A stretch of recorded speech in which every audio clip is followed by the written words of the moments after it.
took the sword in my hand. I brought it to where I brought it to the water. But then if so, he can change his sword into rum.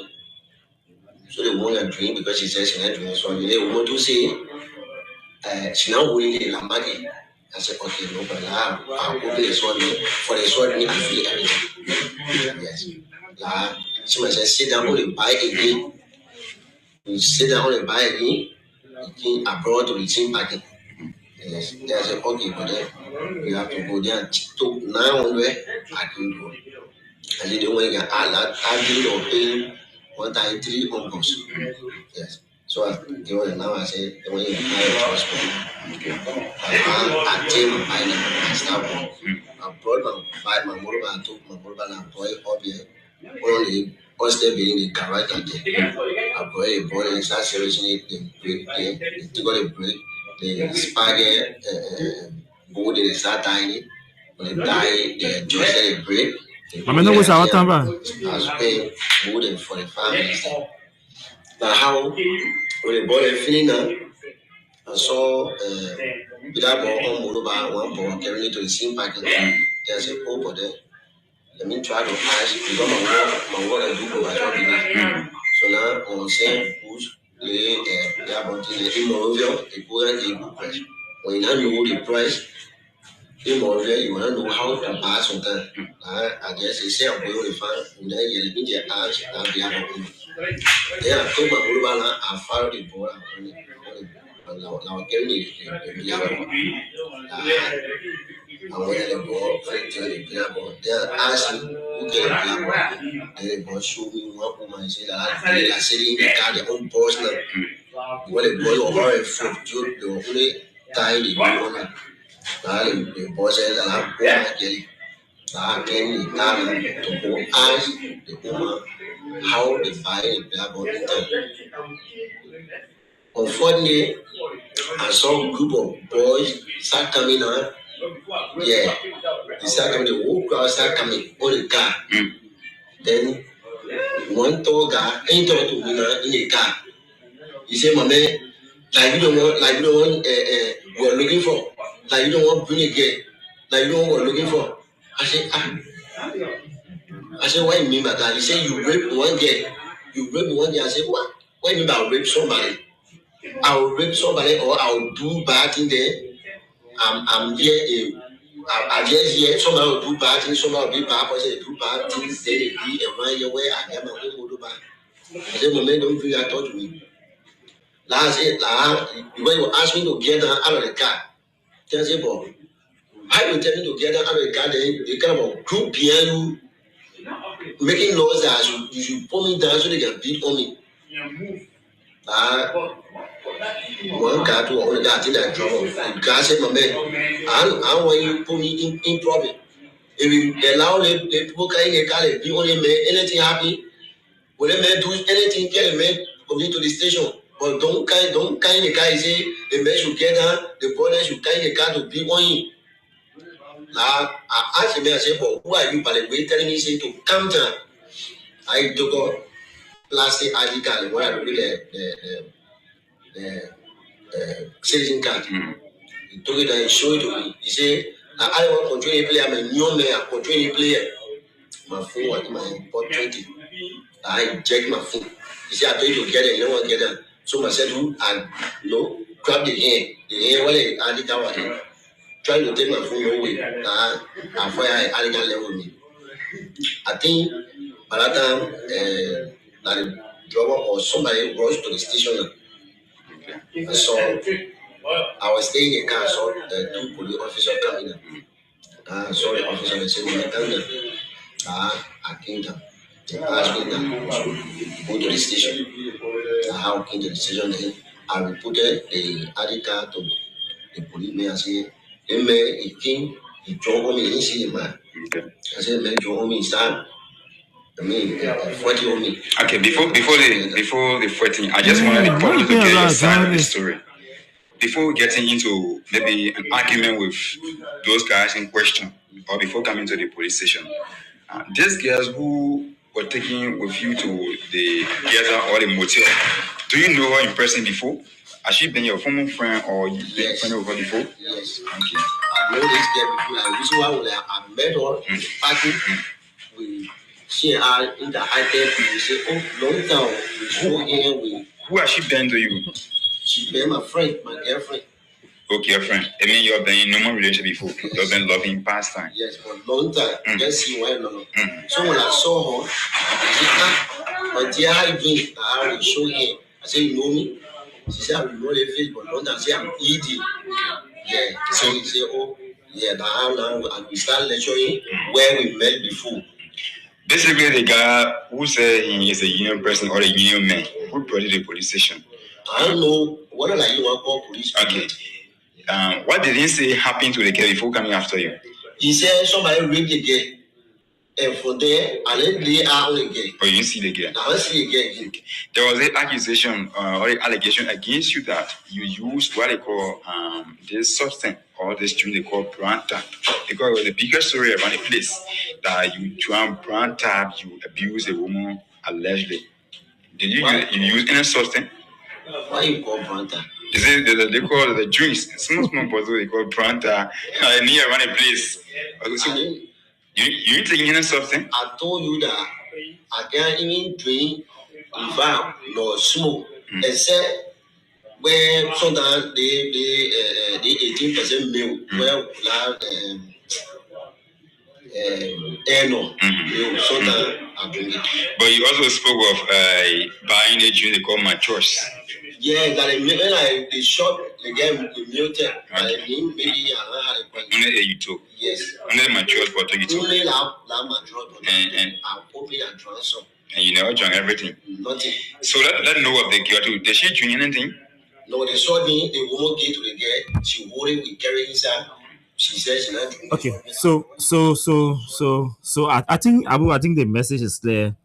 The man did not drink brown tap. The man said he drank manchos. The man said basically he doesn't know what is brown tap. And that he knows the girl. So then where the claim came from about the brown tap thing? That Chogun Webu got answer that question. You said brown tap. Yeah, I think they quoted Franklin Dolokuyi, right? Yeah. Yeah, I think, but I don't know whether Franklin assertion actually spoke to brown tap or people just jumped to conclusion based on their own experience with brown tap and all of that. But again, it's important that at the end of the day we go down to understand, because it's unfortunate that the individual himself has no knowledge about what brown tap is. So to set the record straight, while you go through all of the argument about brown tap this, brown tap that, the man say he own an operation, and he reconnection with old friend. And Manchos. I don't know what that is again. So y'all got to tell her whether Manchos equally has anything to do with sexual enhancement and all of that could possibly lead to what eventually happened with the lady. And so. And another question I wanted to ask, whether it was medically proven, because it's possible that probably the individual could have had some pre-existing medical conditions and all of that. And then coincidentally, after an interaction with this fellow, moments later, and she could fall off. And all of those are possible. From the interview, nothing established that the lady fainted, as being reported. Okay. It's established that the guys who are even approached the vehicle were alleging that the lady was raped. Okay. Yes, according to the explanation. That's what the guy said right now. Yes. So, where this fainting thing coming from? The guy said he and the girl drove or the road towards the parking. He gave us money to pay her way and everything. The two of them left the guest house together and all of that. So this whole thing about fainting and brown tap, they mentioned no. But the other side about it is that there's another group now calling for calling on the government to ban the use of brown tap and all of that. But I want that other conversation for those who can use those enhancement, thing and all of that, But The only advice I get for the only advice I got for you is that brown tap, green tap, yellow tap, pink tap. What color of So the tap is? is that the name of the drink or the But everybody knows that brown tap. okay? For me, sincerely, I don't know it. Yes, sincerely, I don't know it. Sincerely, I don't know it. But that's the name for it, brown tap. The So popular name. yeah. So that is I it. mean, but But that's it. I But think health practitioners have been weighing in on it, whether that debate is true. But looking at how the conversation has been going back and forth, it appears that a lot of young people are familiar with the drinks, and it's also clear that the purpose for which they go for that drink is sex related, yeah, right? So I think um, um, as a result of that, health practitioners are beginning to weigh in, and it's important because our country and ourselves. So, in as much as pleasure is something you want to pursue, but not at your detriment, because no, when you start to endanger your health, your life, it affects the country as well. It affects the country. So, I mean, these practitioners, we all have a duty to preserving life.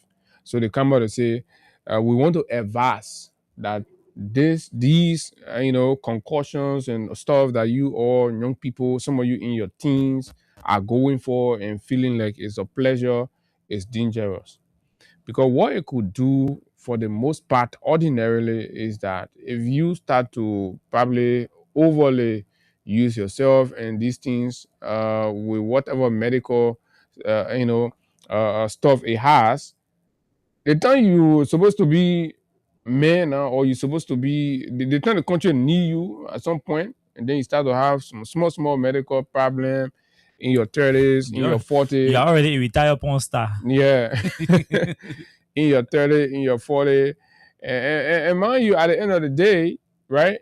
The young woman that you're probably using that brand tap, you're not even going to meet that woman anywhere. And Anyway. stuff. And then so I mean, it really doesn't make a lot of sense, especially for the young folks. And Austin, just before you come in, and this thing, it's important we begin to have conversation about this, right?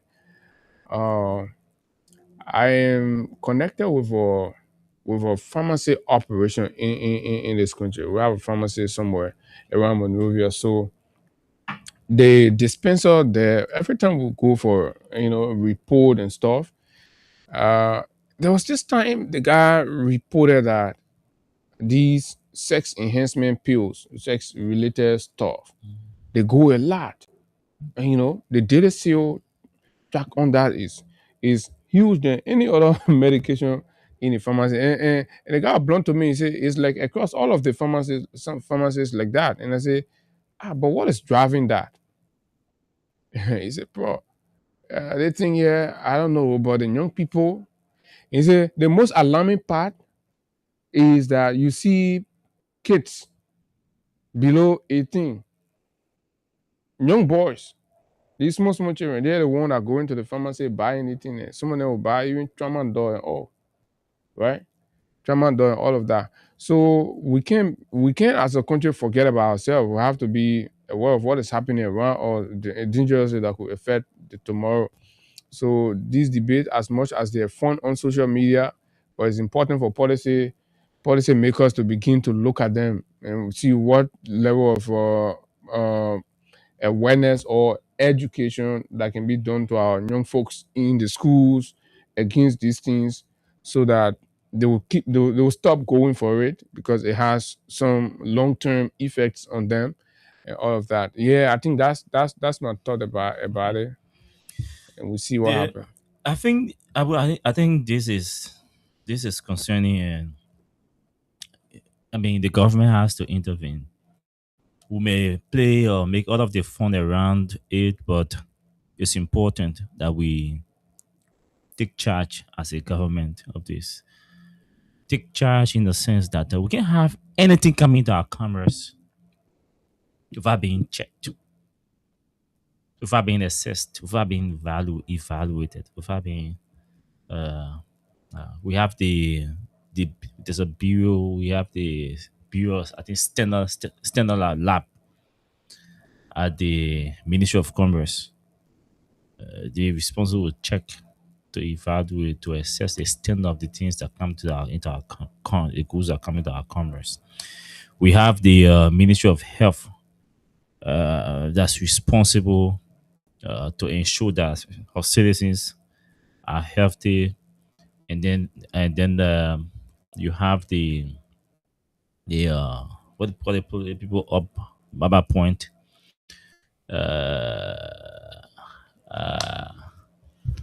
Okay, I'll get the name. It's a government entity right in the lottery, National Lottery building there. Oh, you're talking about the LMHR. The LMHRA, Liberia Health Product Regulatory Authority.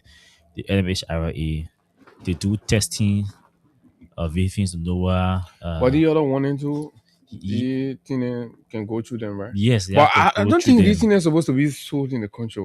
That's I where think the men can smuggle it. that's the point I'm making, because But then it's all over on the market. that's the point. So you can have a goose illegally smuggle into, if I smuggle into your country and it's trending, it's making headlines in the country, and then the government cannot even publicly say anything or make any intervention. I mean, this is concerning. We're talking our commerce here. We're talking our health. We're talking medicine here. People consume anything. They say they want that enhancement. It's strictly medical. Sexual enhancement therapy or whatsoever drink should be is, I mean, they are strictly medical. And that's why the Health Product Regulatory Authority is supposed to take charge of this matter. The other time we're hearing about Lapex. I know Lapex or Lapex. The other time we started hearing Jokumbo. This time we're hearing Brown Tap. All kinds of drinks. They just get smuggled into our country, and people start using them to enhance their sexual capabilities. And somebody send me tell you, say, but you're wasting your time because there are managers and they have people already, they do authority that can take the thing. So why is it that the women are demanding Yes. more Somebody tell now? me that. But even the people say are supposed to be only inspecting, and the health product regulatory authority can take the thing and say. They forget So about the debate. I mean, Because the place yeah. So going. it's a serious thing. Who sent that kind of text? Because the men were supposed to be inspecting, and the men second to the thing too. So, so it's a whole. I mean, why people can be serious for one? Yeah. We're talking serious thing, and then you go.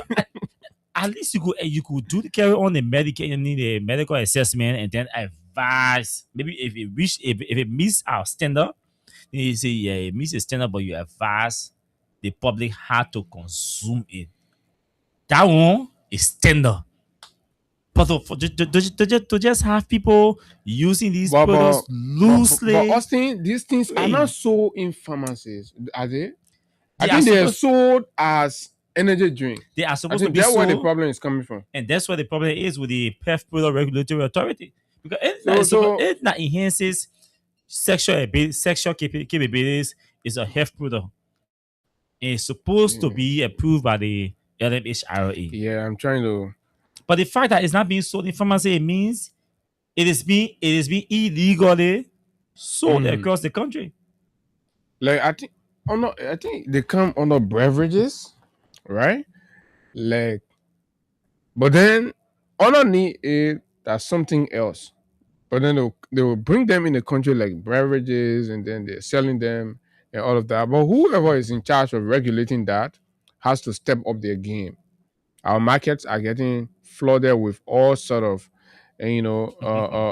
products that are not good for our health, and it's affecting our society. It's affecting the young people, and I always like to be particular about the young people. It's affecting the young people.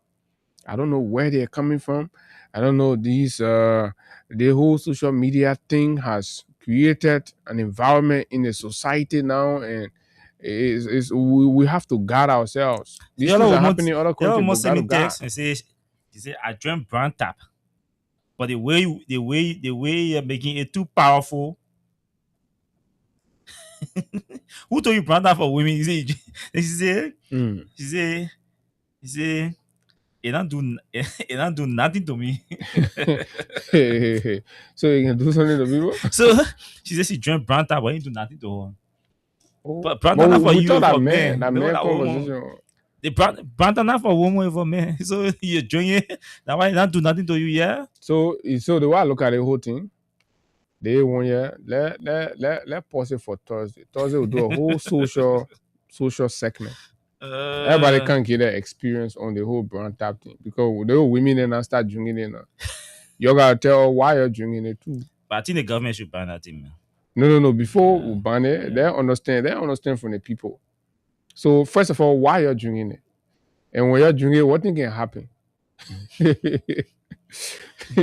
So let's see what the what's in the PUL. Okay, then we can talk to Julius Kanuba just after this statement. Just before that PUL thing, what's the status of the ship in your county? It's still there? We're still waiting for the government to. The government sent a military team, a military operational team there. So we're waiting for That the was day before government. yesterday. Yes, Yesterday so, prior yes, today. sure. And they said it was for 15 minutes. Yeah, I think the 15 minutes was the distance they were To going to get to, cover. yeah, To that get was there. saying. So And the 15 target minutes was to come 15 back. minutes. So 15 maybe minutes. within 3 hours they were We're supposed to be know. there, be back, or probably they are stationed there and to it and maybe providing or maybe men probably they are manning the ship or they are securing the ship No, but then what was the mission for some about? other reason. We say, oh, screen thing on our territory. So, okay, 15 minutes and we're going there. So, y'all gone there now. 15 minutes now pass. Okay, we'll get another 15 minutes. You can tell the country what happened with the ship. Has the ship left The ship not or shipping. the ship is still there? The ship is not shipping. Under what condition the ship is still remaining there? What more information can they? Full disclosure is important in good governance. But again, let's go to our PEL stuff. Maybe tomorrow we'll talk about that. Yeah, this statement reads: the membership of the Press Union of Liberia has mandated its leadership to engage lawyers and seek appropriate remedies following the government's failure to provide evidence linking the Liberian media to receiving monies from a drug cartel. At a mass membership meeting held at the Press Union of Liberia head office in Monrovia on Monday, August 3rd, 2026, journalists and media practitioners overwhelmingly resolved that legal remedies must be pursued within 1 week. Members expressed grave concern over the damaging nature of the allegation made by Inspector General of Police Gregory Como, speaking on behalf of the government's Joint Security and Investigative Task Force. On July 30th, 2026, the police inspector general claimed that the task force had verified and established, unquote, that the drug cartel had infused monies into the media to sway and influence ongoing investigations into the seizure of over $500 million worth of cocaine. However, no evidence has been provided to substantiate this claim. The PO warns that such unsubstantiated allegations erode public trust, endanger the safety of journalists, and undermine the credibility of the media. The membership further noted that the IG statement should not go without challenge, stressing that it may have been made out of frustration and intended to distract attention from heightened media reports implicating senior security and government officials in collaboration with the cartel.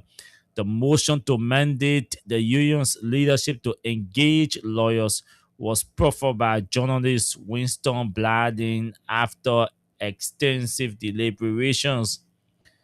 This is where we are. Period. President Julius Kanuba, who presided over the meeting, commended the membership for their strong solidarity in defense. There is another side of this, which Abu is going to feature. I think Rudolph Fire, a Liberian journalist, has Yes. another view. So we should talk to, we should be Rudolph first before talking to Julius. Yeah, let's Okay, read yes. Rudolph scenes. We'll speak with the PEA president. You know, it's important and that's what we've always told people. Democracy allows for getting everybody own view because they like you see things through, and other will not see it. Yeah. But when they call a mass meeting, it's an opportunity for you to go share your thought. And then when there's a resolution from there, then you move from there and say, oh no, me I get different view. But anyway, let's just give some opportunity to Rudolph Singh. And so he says, I attended the Press Union of Liberia meeting today.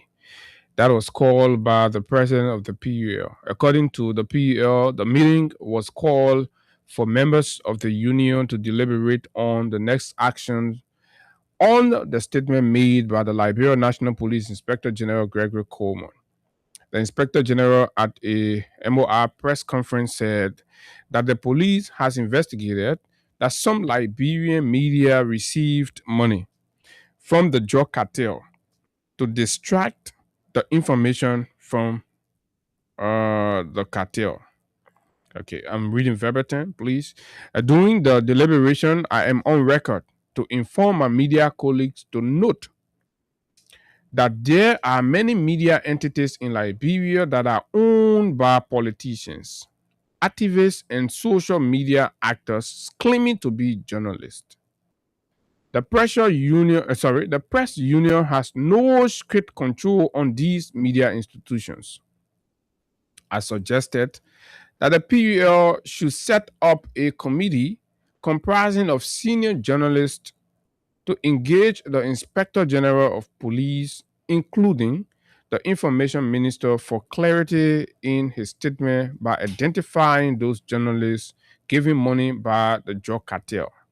Unfortunately, in a unanimous vote, my colleagues in the media voted against my suggestion and voted for a suggestion to have a legal team from the PUL to engage the Inspector General of Police on his statement accusing the media of taking money from the cartel.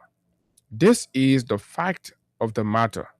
From my perspective, the Inspector General will not submit himself to any lawyer. He's been definitive about that. Any lawyer representing the PUL to provide information on his statement made. Doing so is providing evidence against himself. He will rather send his lawyers to engage the PUL lawyers. Of course, that's not a bad thing too. On the other hand, if the membership of the PUL could have established a committee of senior journalists, including the PUL leadership, the Inspector General could have easily met with them for further discussion and clarification because the Police Inspector General is a very good friend of the media, right? To conclude, just hold on, Mr. President. He says, the Police Inspector General is on record for attending the Press Freedom Day celebration in Kakata, Magibi County in May of this year and subsequently sponsored the media and security workshop which was organized by the Press Union of Liberia in the conference room of the Liberia National Police Headquarters. This is to practically inform you that the Inspector General of Police, Gregor Coleman, is media friendly. It would have been very easier for the PUL membership to meet the Inspector General for clarity on his statement than asking the PUL lawyers to do on their behalf. This is my take at the meeting held today, and I stand by it. But anyway, we'll have the president. So let's go to the union's president, Honorable Julius Kanuba. So, Mr. President, we are pleased to have you joining us this morning on the show. We'd like to say welcome to Freedom Morning Rise. Our pleasure to be a part of your platform at this particular time. Greetings to you. Now, particularly, what exactly are the lawyers going to put before the police inspector general? Well, we have to put things in context, right? It's not that the lawyers are going to put something before the police inspector general. Okay. The unfortunate part is that people who attend meeting at times, they lose sight of the essential content of the meeting and bring a perspective that may not necessarily be a reflection of what we call at the meeting. The union issue an official position as to the outcome of the meeting, and that was held for more than 2 hours. So anyone that has a position, that position does not represent what was discussed at the union in terms of the points of consensus and the points that were articulated. First, we should say we convened the meeting in response to our own earlier position, giving the government of Liberia a 72-hour ultimatum to provide evidence that media institutions in Liberia have received money from the cartel, which is a form of bribery, to change the narrative, undermine the investigation, and bring the credibility or integrity of Liberia's sovereignty into question. And Mr. President, this is what the contention is, because there's one side that thinks that as the leadership of the PU, you could have met with the police leadership instead of issuing an ultimatum to the police. Don't you find that? No, it's not the police, and no, you have to. So another side of your question could be, since the police have evidence against where the media, they could have had a meeting with the PUL leadership.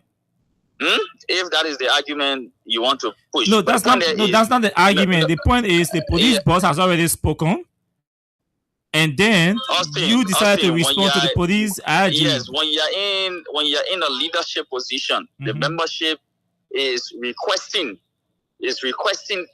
your response to a particular issue. You want to take if you want to take that approach, then that's good. But the point is, the membership is in consensus. 99.99% of the membership voted.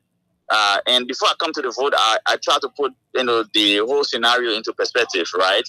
So the meeting yesterday was convened to discuss the next steps in response to the position taken by the leadership of the PUL in terms of the initial response. Because this is a grave allegation. International media actors are calling the PUL advocacy group that what is happening to the media in Liberia, what is happening to journalism, and you want to engage in constructive approach first before you can take a position. Well, that's another conversation. But the point there is, yesterday's meeting, there were two approaches as we summarize. One group or one school of thought, which was, of course, a split school of thought, said that we should issue a media blackout. We should withdraw all reporters from different functionaries of the government. We should take such an approach. That was the radical approach. Yes, I mean, I don't want to say radical in my terms, right? We should protest, for example. Another group, another school of thought in terms of the summary, say, oh yes, we can further engage the police, we can further engage the joint security, we can further engage the Ministry of Information as a sector regulator, we can engage the presidency on the matter. Another group said, declare vote of no confidence.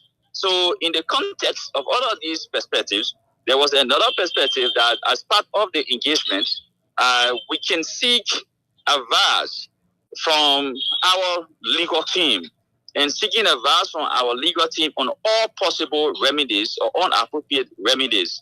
So in the end, we summarize the two, the different schools of thought as one constructive and the other one, like you said, as a radical approach. So there was a consensus around a constructive approach. So to embed all of the different arguments, it was said that following nearly or over 2 hours of meeting, right, that the membership, which is the highest decision-making body of the group, mandates the leadership to engage the legal team of the union to pursue all remedies, right? And Kawa, if you are aware of of remedies or anything with engaging with lawyers, what can happen is you will consult the other party that is accused of making an allegation against you. You have conversation. You will use all avenues to resolve that particular matter. That's the conference period. Taking any last step in terms of using a third-party mechanism like the court. So what Fire posted is a reflection of the constructive approach, which was embedded in the very motion. But at a certain stage, he lost sight of certain thing because we saw a photo that he was sleeping in the meeting, right? No, so Mr. President, you don't want to go that round. No, I mean, let's be clear. It's a public meeting. No. I agree with you, Mr. President, because he can't come from the very meeting and then start to throw, the union under the bus, as if to say. Listen, because no, I'm agreeing with you now. Hello. Yeah. You are reading his comment and you taking it to be a fact. No. So, Mr. President, we are just opposing the two outcomes. Go ahead. Yeah, if you did not take it to be a fact of what happened at the meeting, then you will not be, further, revealing it on your platform. No, right? we read your statement. Equally, we can censor the main view now. Yeah, because if your view is what is in the motion and you're using a contrary language to what is in the motion, and let's be clear, right? The press union membership. Yeah, but that's what you're here, so you clarify now. Yeah, 99.99% of the membership voted on an issue. If that is not a near consensus, then I'm not sure all of us went to the same school and learned mathematics. So, yes, we respect his position, but his position is embedded in the very motion, and that was repeatedly said. Even when the motion was passed, he raised the same issue, and the clarity was made. But he's presenting it to look like it is the lawyers who are going to court now or who are going to engage. I mean, you can seek legal advancement. That's part of the right of the union. So, Mr. President, this is the first paragraph of the statement you released on behalf of the union, that the membership of the Press Union of Liberia has mandated its leadership to engage lawyers and seek appropriate remedies following the government's failure to provide evidence linking the Liberian media to receiving monies from a drug cartel. So the bottom line is whatever engagement that our lawyers are going to engage in or pursue. No. Hello. I've not asked a question yet. No. Listen, that is not the lawyers engaging. They say the leadership is mandated to engage lawyers rather than the lawyers engaging the government. You are engaging. So that's the narrative we don't want you to preach. No, Mr. President, we have mandated you, your leadership, to engage lawyers. To what? To engage lawyers. Yeah.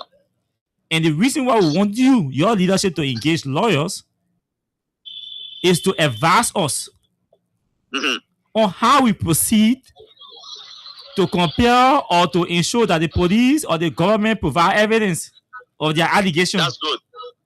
That's good. So this is the context. So whatever the case say, whether you engage on our behalf, the intention is to ensure that government provide evidence of their allegations against the media. Yeah, but your initial statement was that we are authorizing lawyers to engage the government, which of course is what Fire preaching and which is inaccurate. Okay, Mr. President, I ask you this specific question. Have you identified the lawyers, the lawyers that are supposed to that you want to engage? The Press Union of Liberia has got a support legal team. What are you going to pray for before those lawyers? No, we're not going to pray. Don't use legal terminology at this stage. What are you going to ask? What are you going to ask the lawyers to do for you?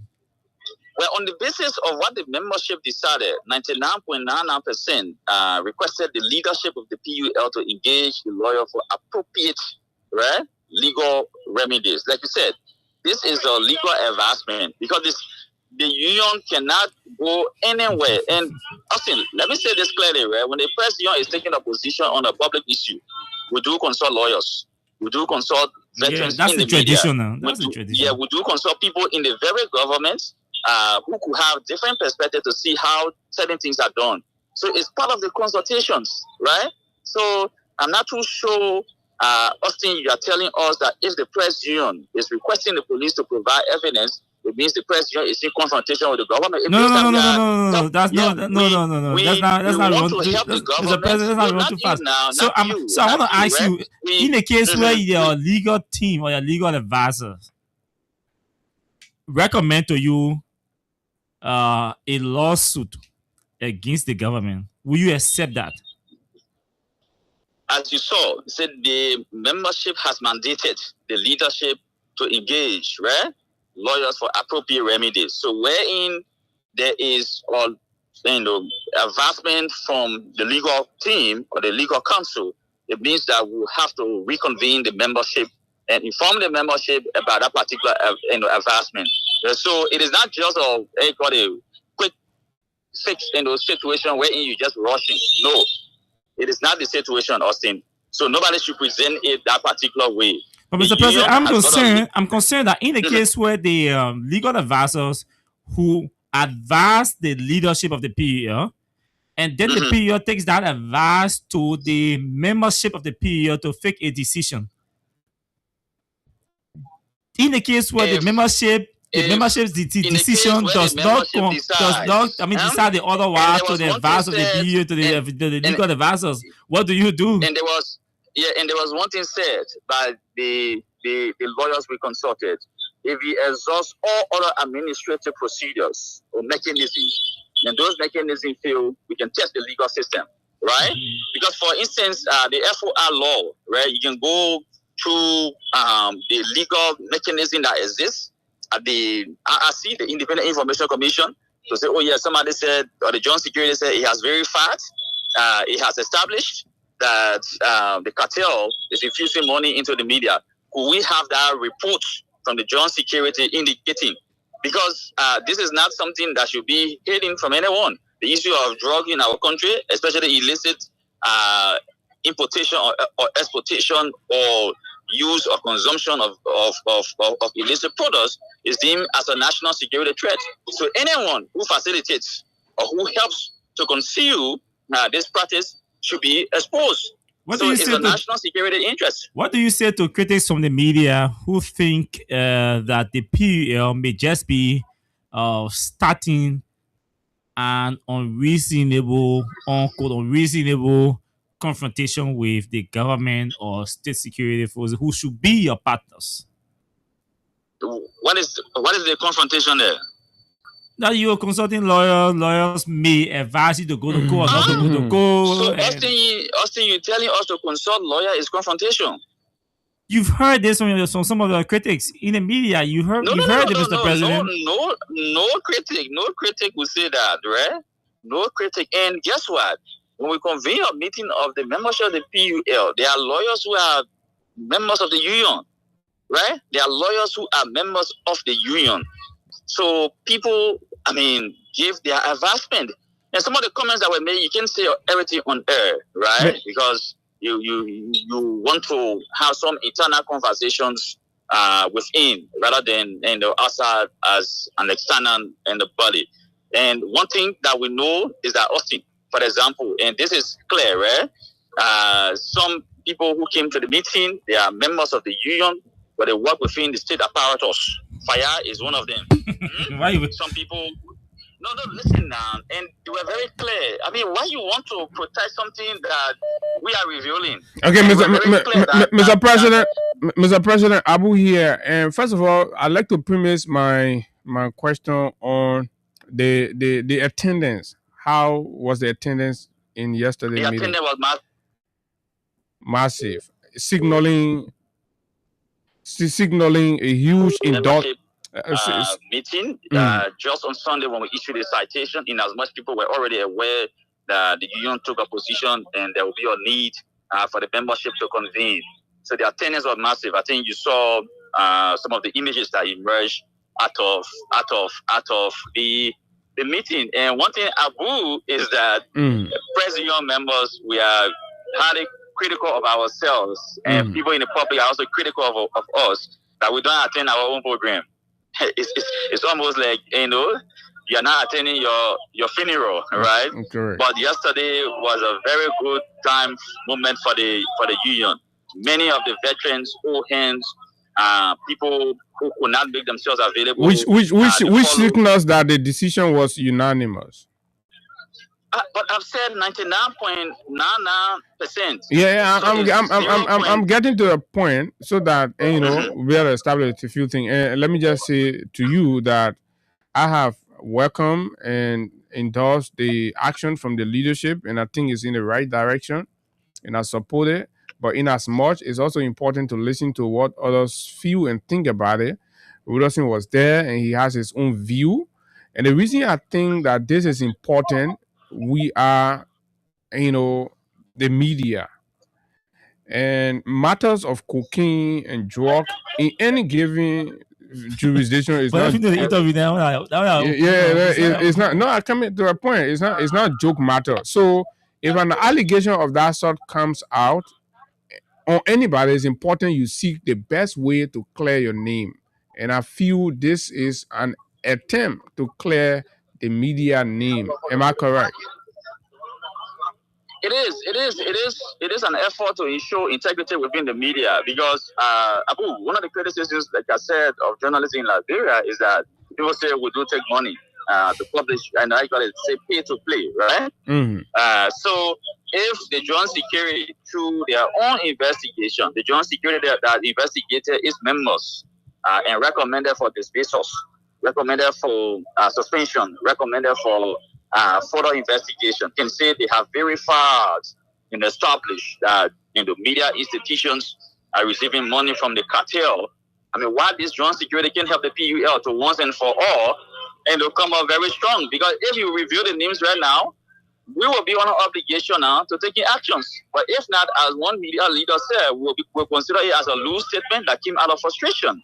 Okay. And you don't want to be declaring such statement with the joint security, then you undermine public trust in the very joint security, that what they are saying could not be true.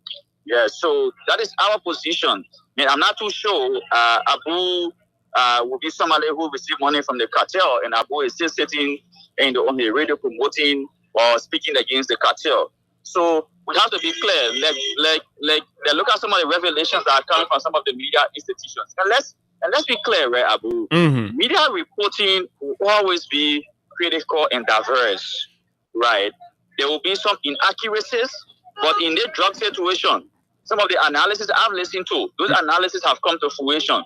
Names that were implicated or linked, right, to allegedly being in cahoots with the cartel, it was proven that those names were the names that surfaced in the presidential pronouncement suspending, dismissing, and putting on a further investigation. So, to a larger extent, the media predicted, based on what the media got, that yes, the cartel has been within the security sector.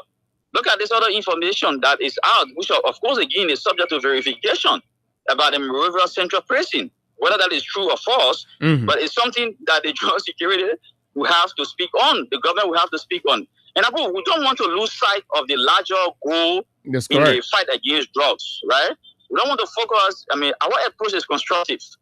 Engaging our legal team for legal advancement as a result of a mandate from the membership is part of the constructive process. And somebody said this could be a mind game to divert or distract the media and all of that. Have you thought of that as well? Yes, and members said it yesterday. So as I was saying, some of the languages that were used, sometimes you want to respect people, right? But people were very strong in their pronouncements. And so that this is a distractionary tactic. And the union seems to be playing to the distraction. No. What? I mean, distraction like how? No. Go ahead, Mr. President. If the statement, if someone claiming the union does not control what freedom and the money rise, which is obvious, FM carries, and also I know Austin is critical, Abu is critical. Mr. President, here we are now spending over 30 minutes talking about your statement instead of talking about the cartel.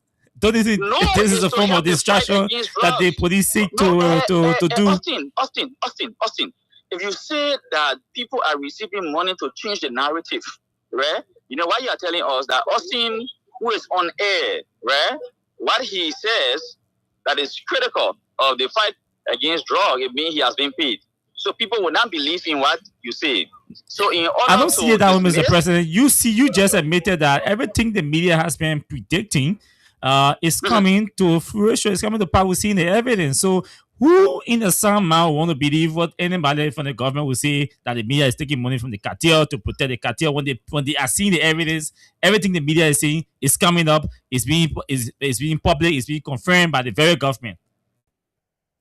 I mean, and that's the point. So we don't want that particular scenario because our society, everyone has different understanding. So imagine you came from a meeting where 99.99%, and then the 0.001% say, "Oh no, this is mine," and take on this matter. So it means the 0.011 does not consider that those who were in that meeting, their perspectives do matter. Yes, as democracy now, the majority views will definitely hold, and the minority view will be respected. This is a near consensus view. It's not just a small majority. Julius Kanuba is president of the PUL. Thank you for always making yourself available to talk to us. And let's say this, right? These conversations will help to strengthen journalism in Liberia. Because when the president is strong on his members, when the police or the joint security is also strong on its members that the president has done, it means that we are heading in a very good direction. Like Reduction Fire, Sam Collins, and other people have said, we'll be into a constructive relationship with all security apparatuses in the country. The police is one of the institutions we are on record for publicly saying it, that has been supportive of the president and of the media community of our country, because the police has identified the president and the media as a strategic partner in the operations of law enforcement in the country. But in that operation, it does not mean that at times when we observe something, we cannot criticize each other. And at this point, the partnership seems to be falling apart. No, the partnership is strong. The partnership is strong. The partnership is strong in that, one, we are seeking the same goal. Mr. President, a strong partnership that is witnessing two institutions at each other's neck. Just for a statement made by one of the partners. Austin, the aim here is to dismantle the cartel. It's not just to seize things from the cartel, to dismantle the cartel. So if we don't expose those media institutions, Austin, you know what will happen? The media will remain indicted in Liberia, and it will not be good. So yesterday at the meeting, we just threw out some joke that everyone will have to, declare whether they took money from the cartel.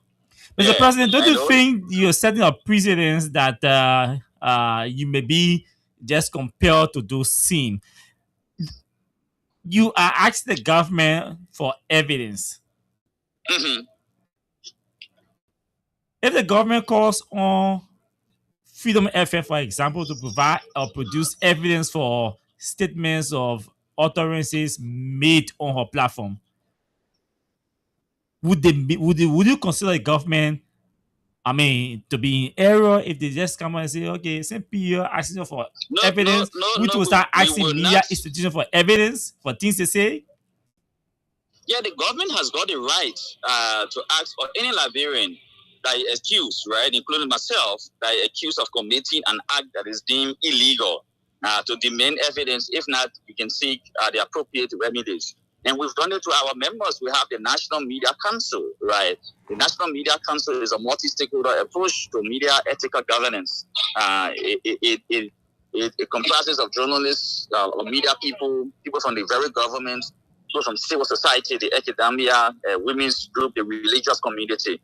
So journalists have appeared before the council. And this is where some people can say that perhaps they don't have much information. But the council has, since we took over Austin and Abu, we had more than 30 cases, including this case that was very famous with respect to the House of Representatives saga, with respect to the removal of Speaker and the J. Fonati Kofa.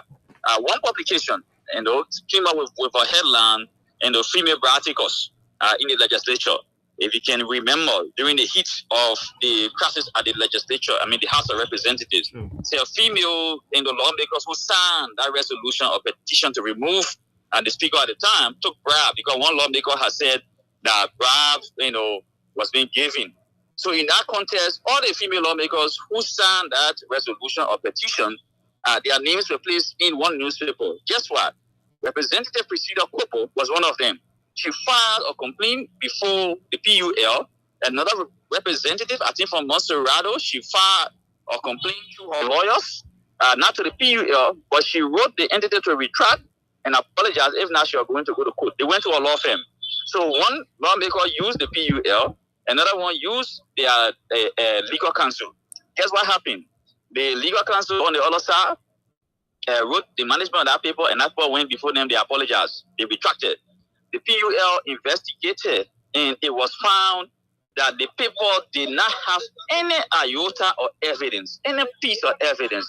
The paper came through their editor, and they admitted that they were only speculating. So the evidence was not produced. So guess what happened, Austin?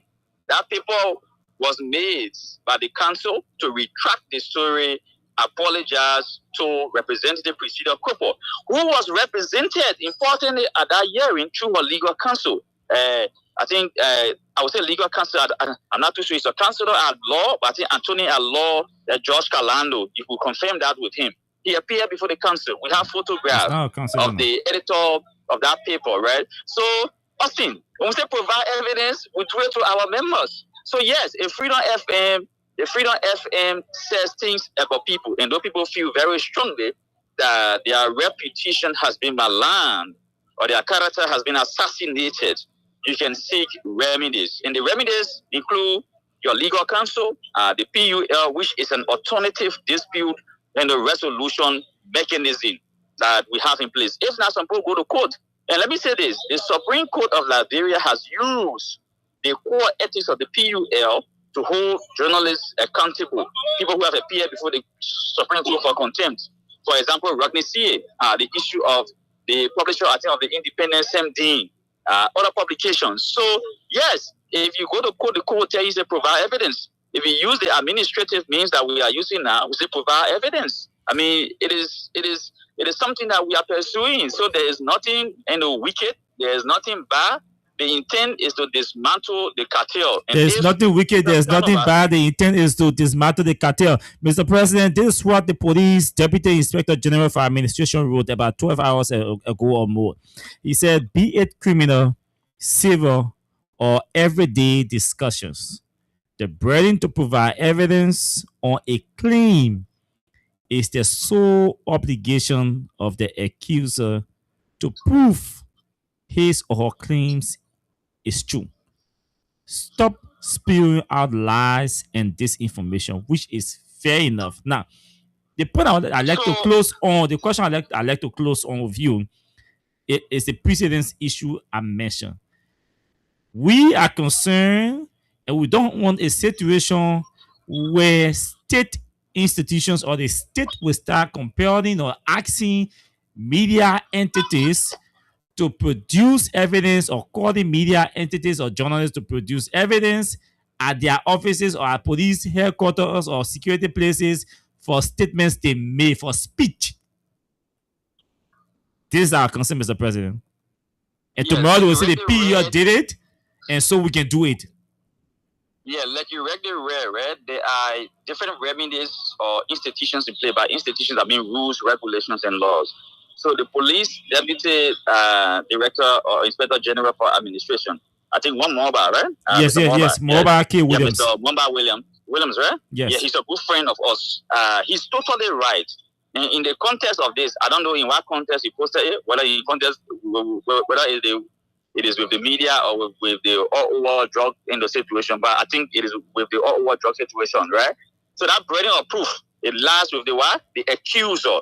So if the John Security has said the media is receiving money from the cartel, that burden of proof lies with who?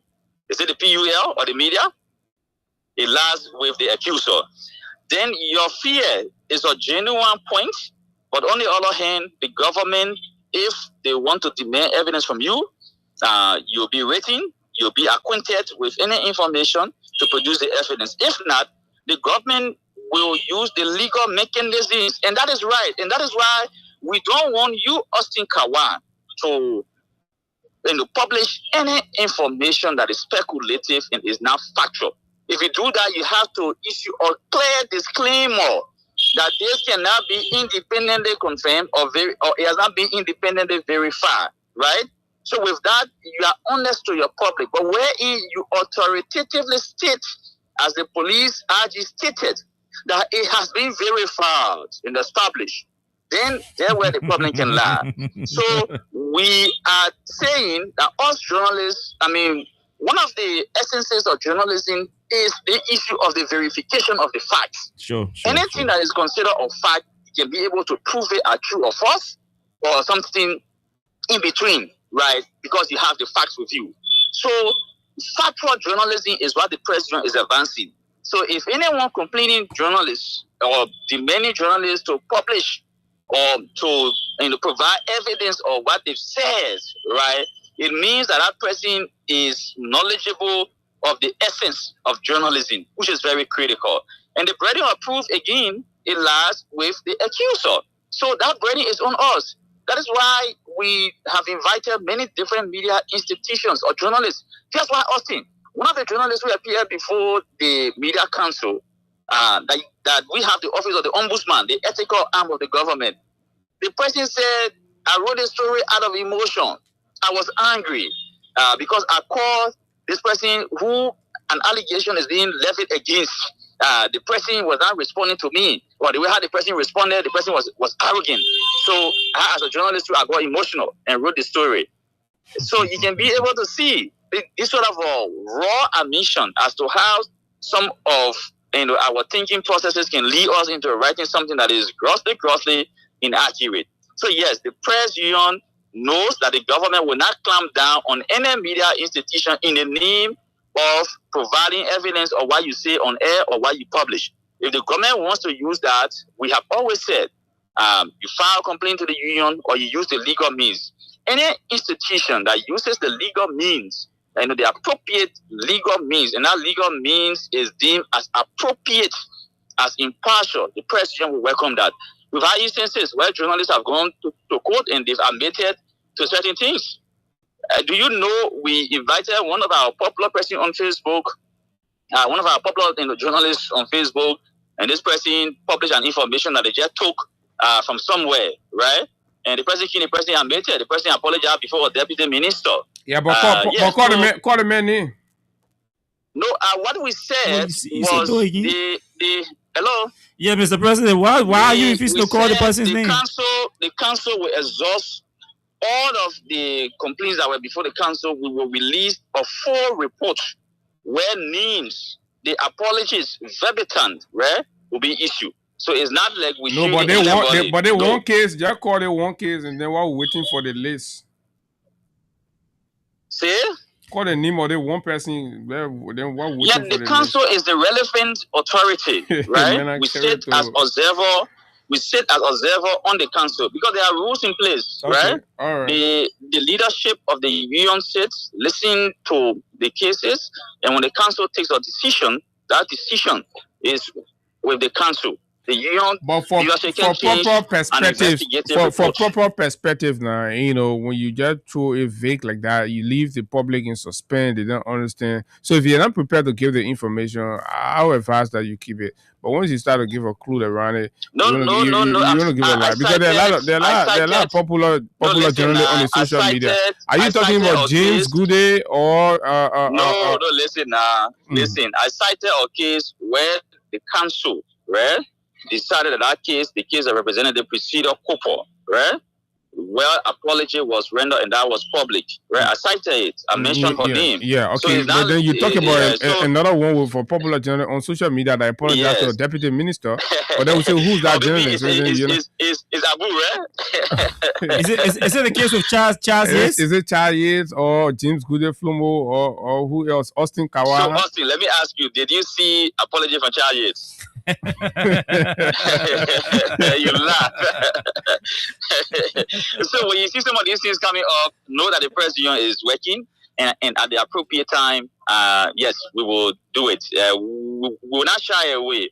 And one of the criticisms I should have made publicly is that us as a media community, we don't have an effective, proactive, robust media monitoring system to monitor, for instance, freedom money rise from time to time, and then present an analysis, right? Yeah, I hope you can start to do that, because most times, I don't know, but y'all have not been too low fare with us, but I hope you can put into place those mechanisms to properly, I mean, I mean this, to properly evaluate. Something now with no proof, you're not being fair to us. to properly evaluate and come out with these, ratings and stuff. It helps. Yeah, if there's a complaint against Freedom FM, and we don't just say Freedom FM to be the entire program that you run, right? There will be a specific case. Let's say Freedom Money Rise or Freedom Hard Talk. If that program still exists, right? No, we're not talking about complaint. We're not talking about complaint. We're talking about the quality. The PUL should not just be focused on the downside of things. But no, he said the PU has not been fair to. No. I'm talking about evaluating the work that's being done. And, fine. That's a fair point. I agree with you 100%. And like I said, it's something the public people have criticized. And I should say this: we did receive a call from the Ministry of Information when we took our first position last week. They welcome the position because we reflected all of the different contexts in which the police RG made a statement. How clarification was done by the Ministry of Information through the Minister of PR, but by that time the first information was already there. And one thing they said is PUL, UI, enforcing or regulating the media through self-regulation. And that we publicly said it, that you don't monitor your membership or people who are practicing or using the media in Liberia. There are a lot of allegations. How do we work towards addressing this? And this is where the issue of resources come in, Austin, because you want to have a dedicated, committed staff to monitoring and presenting an accurate picture. And that will require resources. For instance, the way how freedom was established, the press union is not aware. Do you know that? Because what? Freedom FM is a business entity, so to speak, an entrepreneurship. And they go to the different government agencies, receive their permits to operate, pay their fees or taxes, and then they recruit some of the best. Sometimes they recruit people who are not some of the best, and then they start to work. So anything that happens at Freedom FM now, the government comes back to the PUL. So the money that Freedom FM paid the government at the time, the press union does not receive a cent. So we need resources, right, at the union to ensure robust mechanism, and that's why we are building partnership with different entities, whether the private sector, the intergovernmental sector, the international sector.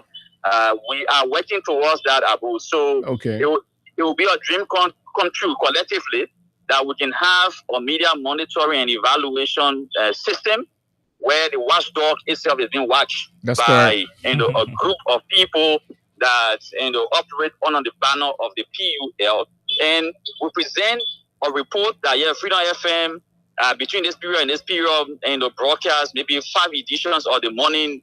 I got the Freedom Money Rise, and we found all of these broadcasts are being credible, factual.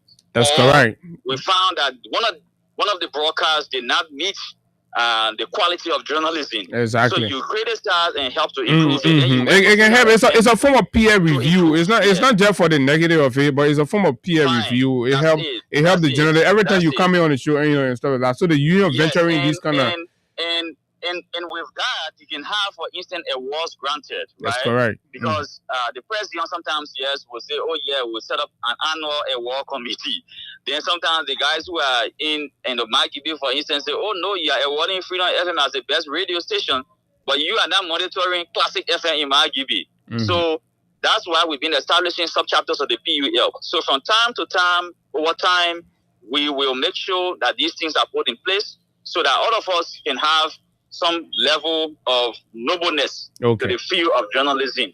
We want to help the government to achieve its economic goals, to achieve its political goals in terms of political stability in the country. We want to help the opposition to ensure the opposition is strong to challenge the government and to also win power, and the government to also maintain power. So we need a balance in the system of democracy where there's a pluralism in the media, but the common denominator is adherence to the ethical code of journalism. Mr. President, thank you so much. Our pleasure. Okay, so we can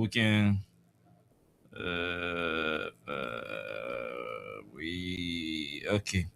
So that's what we are. That was the president of the PU. Yes, but you see, it's an important, it's a critical matter about, in as much as I would love to see the police. I shouldn't say the police. I should say the government. But it's important that we place certain things in certain contexts. And I would choose to reserve my opinion on this matter for some other reasons. But I don't share in its entirety the context of the PL, or the should I say the structural approach that the PL wants to use to get evidence from the statement made. So that means you almost are partly in line with Rudolph Fire.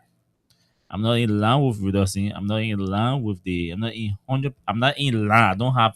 I don't share any agreement with what Rudolph said, and I don't share 100% into the structural approach that the PEL wants to use. I have my own approach that I think the PEL should fake.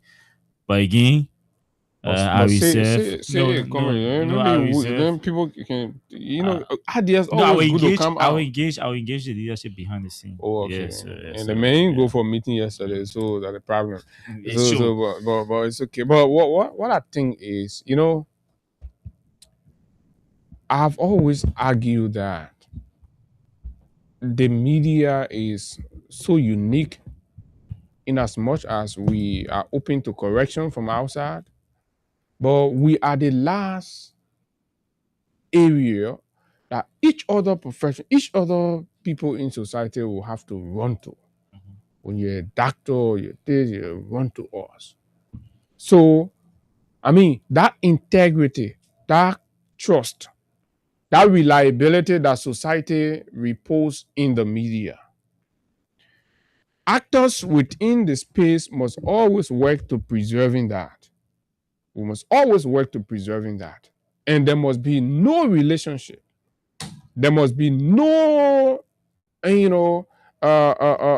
feelings that allow us to downplay, an attack on that singular and distinct respect that lawyers, people, we can sit on here as young as we are and host presidents, ministers, speakers, and they will accord us the respect. That's because of the media space that we're occupying. It comes with a lot. So nobody doesn't just wake up from anywhere and try to do a regular Liberian thing and put a blanket allegation on the media in the face of a critical moment in the nation where we are talking about cartel operation. And you accuse the media, the Liberian media, or you accuse, and you say the most important part is you say you have verified. That means you've done your investigation, you've counter checked, you've done all of your check, and you have it. Okay, I'm not going to talk about your failure to do your job, right, as law enforcement. In the event where you grab a criminal and then you refuse, you compromise that's left with you and your boss. But my thing is, for you to make these kind of outlandish, wildcat allegations about a whole nation media in the face of a war, I mean, it's unacceptable. It's not something that you can sweep under the carpet. Yes, the APUL can move to fine tune and include all of the different views of other members as to how we can pursue this, but acting to ensure that the repetition of the union remains intact, the repetition of journalism in Liberia remains intact, is a noble cause, and I support it, right? Because mind you now, we must not succumb to the attempt by other actors to want to dictate what journalism is for us. For example, politicians want to decide and determine what journalism is. Law enforcement officers in a particular instance want to tell us what we should do. No. I'm sorry, that is not your job, right? So you have your job, we have our job. But it is the media job to tell government officials what to do. No. The media is not telling them what to do, right? Their TOR is telling them what to do. So the media is reminding them of the TOR. The media is reminding them of the TOR in most instances. Anyway. So you put out a particular instance and then we'll go into it, will tell you, the media always has a reliance. If we come here and say, for example, okay, let's say the mysterious vessel that was over the water that we're talking about, right? We call the different agencies, right, that are tied to it, right? We talk about NAFA that could help based on the surveillance system that they have to be able to detect. We talk about the Coast Guard. So if we identify that as a lapse on the part of the state to have timely identify that encroachment, then at that point we were going to be able, at that point now, we'll be drawing the Coast Guard in. We'll be asking the Coast Guard a hard question. By asking the Coast Guard, we're not telling the Coast Guard what to do. We're saying, as a Coast Guard, you're supposed to mine our waters. You're supposed to, take, patrol over our waters. So how come you're supposed to do that? And then a ship is here, we're afraid. How did that happen? And so will the Coast Guard say the media are telling us what to do? No. You are the police inspector general, or you're the joint security, for example, manning our borders and ensuring that there are legal things in the country. And then report is coming up, confirmation is coming from even the joint security own investigation that police officers, members of the joint security, members of the security network are connected, implicated in a drug situation. The media actually, they say, oh, the media is covering up and they're taking. I mean, I think that was dropping the ball. But we all have the right to our own views and opinions about that. I just think the media should be respected and allow the independence to do her job. And that job is not going to be defined by the whims of politicians nor other state actors. You see, one hard fact that most of us in the media do not like to accept is the fact that we hate to accept the fact that we love to checkmate and we hate to be checkmated. No media person can agree to that fact. And I think this is a fundamental problem.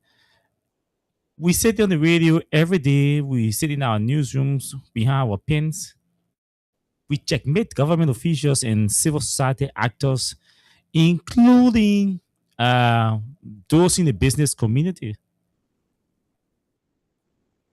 We tell government officials or state actors that this is wrong. At times we become definite with our opinions, with our expressions about the performance of government officials and state actors. That this is wrong. This is unacceptable.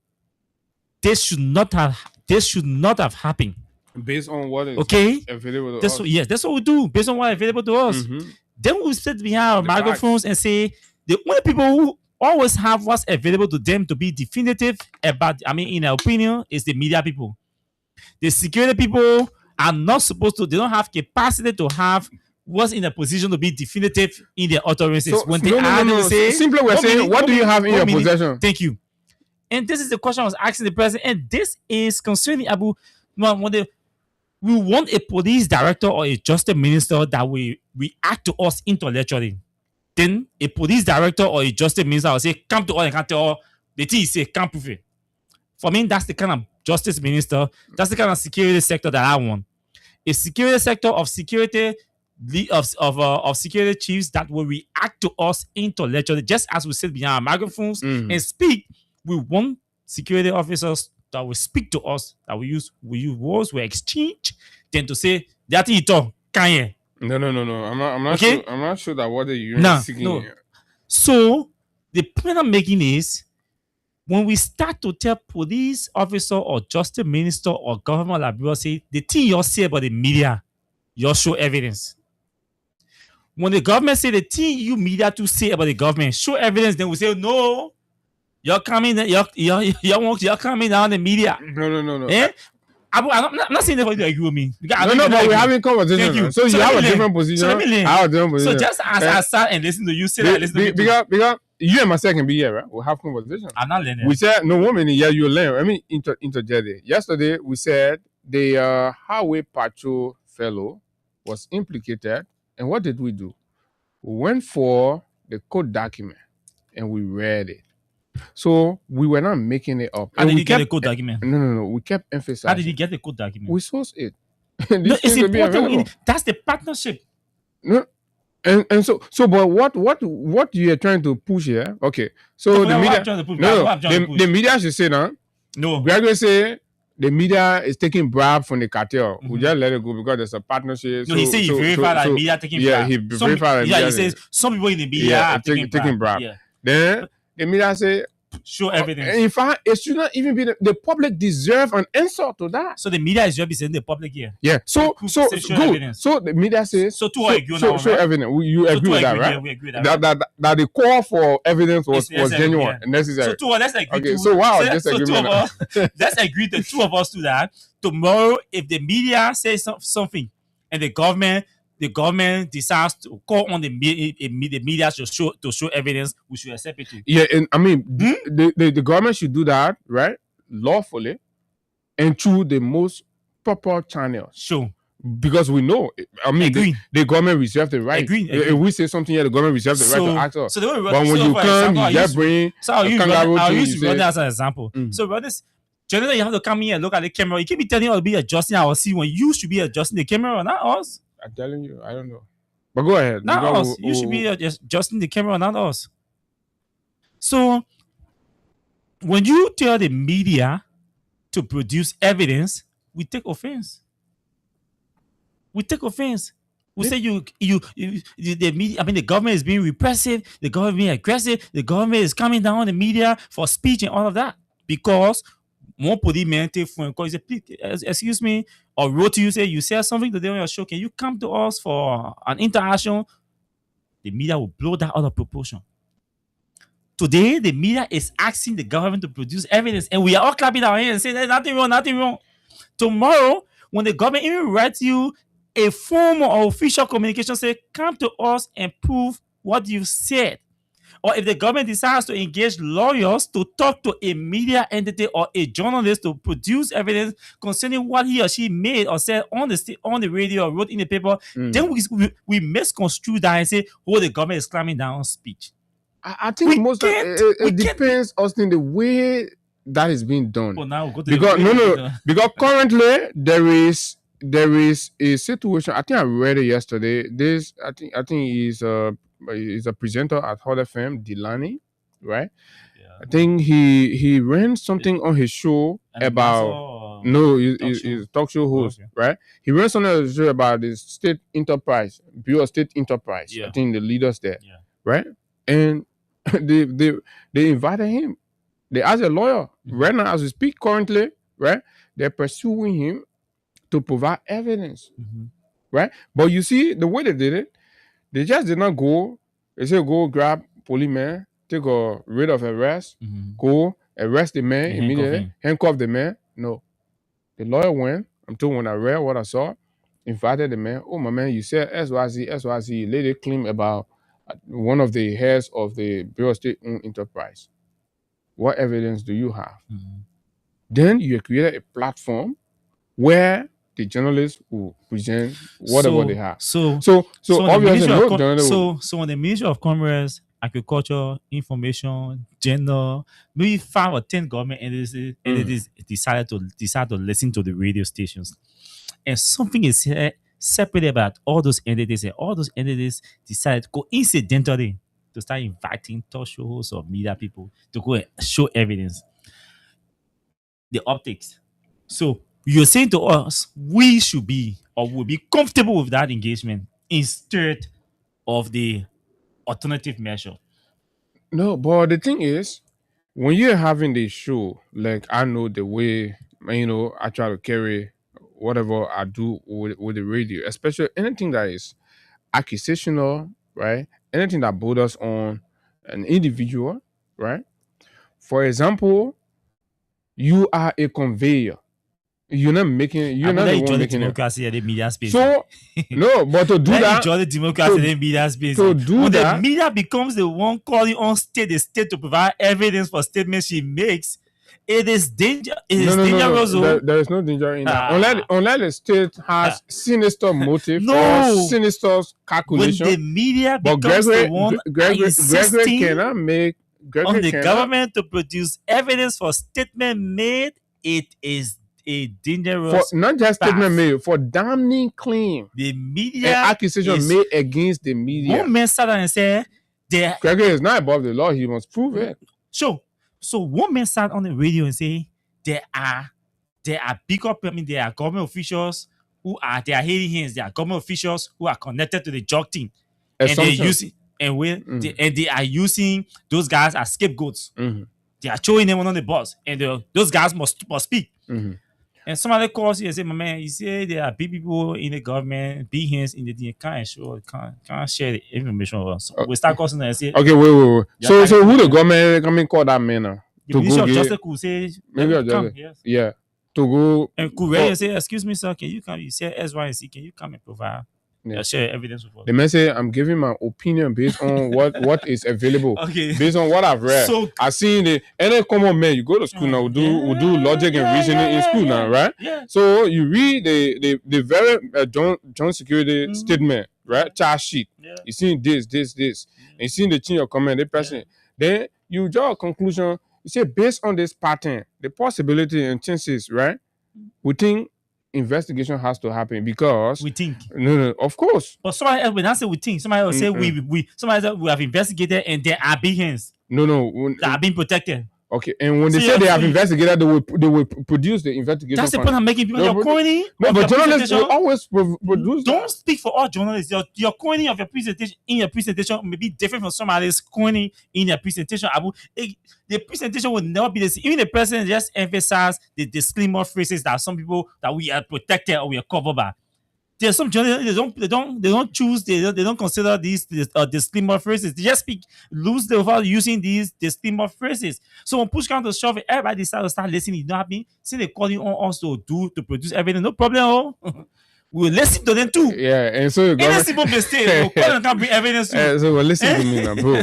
I don't know, but if the government will even go to do that, I mean. That would be the greatest. I mean, dereliction of duty on the part of the government. The journalists speaking people now. You're gonna see what thing happening in the country. Then you say, "Oh, I mean, every morning you're sitting and listening to all the radio stations." As soon as the man made, let me say, "Yeah, we'll go." So that was government. The people elected you to come be a journalist. You say, you sit and okay. But the journalists reserve the right. The media reserve the right. My man. Don't take this thing lightly. The government through Gregory Como is telling the world that in Liberia, right, the drug cartel, right, the drug cartel has bribed elements in the media. and you want us. Now what the RG is telling the world. Want us to sit. That is a damning image. And we cannot sit here and continue such a repetitional damage on our noble institution. But some people have been publishing, linking the vice president to the media. The media has elevated. Yeah, the vice president has the right to go to court. And linking the vice president to the drug cartel. Yeah, and you hear what the union said? There's a counsel available. The vice president can utilize that. And there's the court available. The vice president can utilize that. And then not only the vice president, the son of the president is also being linked to this. Nobody is carrying the media to court. Nobody is calling the media to provide evidence. The Greg police just say we got proof, we were able to verify that some media and people took money from the cartel to shift. The PEO, the mother organization issue statement. Yeah. Say bring evidence. He just issue statement condemning. If the statement was condemnation, I will clap. But to say, thank you. But to say bring evidence, you're saying today we are calling on you to bring evidence. Tomorrow too, when you are displeased or dissatisfied with a statement made that is not backed by fact or you think should be supported by fact, call the media entity or the media person that made a statement to and they demand evidence. That's what we're saying. That's the precedence. And that's the smartest move because here's the thing, we are the ones setting the precedence. If the relationship was that cordial, the first thing Gregory should have done, first of all, Gregory created all these things. You see, it looked like Gregory didn't get evidence. No, not Gregory created everything. We started showing everything. Gregory, already there's a relationship between you and the media, right? And you say you verify PEO president, that thing, call the PEO. Say, PEO. No. Peter Paul. Call them. They say, gentlemen, we have a relationship, right? And we're in the fight together. I'm just saying something, for example, right? So our investigation has revealed this fact about some members of your association. And understanding blah, blah, blah, blah, blah, we do not want to. So we believe you can take 6 of days, maintaining the relationship. The RG did not do that. The RG say, any minute, every day, Austin, it will start in the morning, KOK will come in the afternoon, then you go to OKF and Julius then there, Clarence then will be asking her question and blah, blah, blah. They distracting, he can rest, blah, blah. So you know what? The media not take bribe from the cartel. Who does that? You say, I thought we get a relationship. Right? So now we're asking for the burden of proof. The burden of proof lasts with who? Okay. The accuser. When they start to ask for don't complain. Mr. Inspector General, it must happen within the confines of the law. Right. It must happen with respect to, the media laws in the country. Okay. So, hiding behind the fact that the PEO asks you to do the right thing, you say, we'll come in after all of you. You can't do that. Okay. Right? So you must answer, Mr. Coleman. Media be talking, you can't do that. And these are very healthy conversations.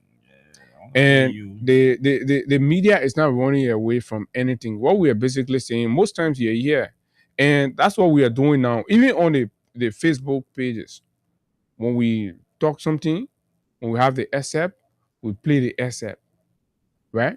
We play the excerpt for you. When the newspaper people read their story, they do the quotation. So you see the quotation there, right? So at the end of the day, you get very say, the newspaper carry the stuff, but they not jump from the blue and carry the stuff. They provided quotations, citations that informs whatever narrative that they have published. And the broadcasters will equally do the same. We'll come here, will tell you, according to SYZ, and then we provide painstaking commentaries. And you got to understand what political commentaries are. Then you will know. And the commentary, sometimes you will not like it. Our purpose is not to come here and serve you milk and honey. Okay. Right? Is to generate the necessary urgency in detail bearers to deliver on their responsibilities. So don't feel offended by that. Don't feel like, you're creating animosity. We're your friends. Some of us are your little brothers. Some of us are your equals. Some of us are your big brothers. It depends, right? So no society try to ostracize or corner the media. If you do that, then where is that society heading? And you cannot create an environment where the government will say, oh, send a man and ask for evidence. So we and then we inside. You do that. I'm not sure it's going to work well for the government. I'm not sure it's going to work well for the government. And some of the problems this government is having is the approach they took towards the media. You came, first of all, you started castigating, condemning, and branding the media. You opted to speak and communicate for yourself. You created parallel platforms, right? You created parallel platform. You say, let the media be on our side. We'll say our own story. I listened to several ministers saying here, say we'll do our work, we'll tell our own story. We have not interfered with your storytelling. But then while you're telling your own story, and then you have you want to also be dictating our own storytelling. Or have you given up on your own direction or path that you pursue from the beginning? You established, right? A class reloaded platform. You connected with several radio stations across the country, broadcasting on your behalf. You did that. You've been doing it. The independent press was left strangulated. A lot of us, ostracized, removed from government contracts, removed from government functions. We have been struggling just to maintain ourselves in the space for the sake of our country. And then a situation happened. Then you come back again. The thing you say you can do on your own. Then you say they see what you're doing it on your side that we don't want to be doing that one. And they see predictions and implications that we alert the public about. When you do your own investigation, you bring the same things out. You bring the same results out. The same doubtful connections and stuff that we talk about. When you read it, you come, you bring the same things out. When people who get connected some way somehow, when they say, oh, they decide to have press conference or press video to clarify, in their own clarifications or clarities, you start to see things to talk about. The media pick up on it. The media is not being accusational here. The media is definitely expanding on the very thing the government is providing. So for me, I can understand what was going on, and there's a lot going on, right, with the joint security. There's a lot going on with the IG. I sometimes empathize with him, and it's a lot right now to be the inspector general, to be in the shoes of the inspector general in these investigations. But we believe he'll go through it very well. He's a strong guy. He's been there before, and he's there. So I'm not sure these are strange environment for Mr. Gregory Coleman. But yeah, we'll pass this. Let's see what the lawyer's engagement will yield. It's possible all the things we are hallucinating about at the end of the day, once the lawyer engage the IG office, they will have a sit down and then they'll talk about it and they'll be resolved. It's not for confrontation, it's just to understand each other and move forward. If the police will have to make statement to say, oh, the context we spoke in, this was our context, it was not in this context, and then the clarities are made, and then we start to continue from there. Probably that's what I expect, because I'm not sure at this point the police is prepared to lose the media or the media is prepared to lose the police. We need to keep working together for the sake of our country. Then, yeah, that's what I think. The great Abu Sharif. So that's what we are, folks. We can take calls. I'm trying to pull out I'm trying to pull out an audio recording which we'll play in the middle of the call session, but 0776 104 104 0886 500 104. Those are the numbers you can use to join the show this morning. I still believe that the PE is treading a wrong path or a dangerous path and setting a dangerous precedence, and we have to be careful how we proceed in the manner we want to proceed. If you ask me, I'll tell you that whole can't produce evidence portion of all our engagements, remove it. Yeah, good. That's what I can say. But let's take course on the different issues. And yes, okay, this person here. Okay, this person. Let me see. Let's hear you. Good evening. Good morning to you. Good morning, Yeah.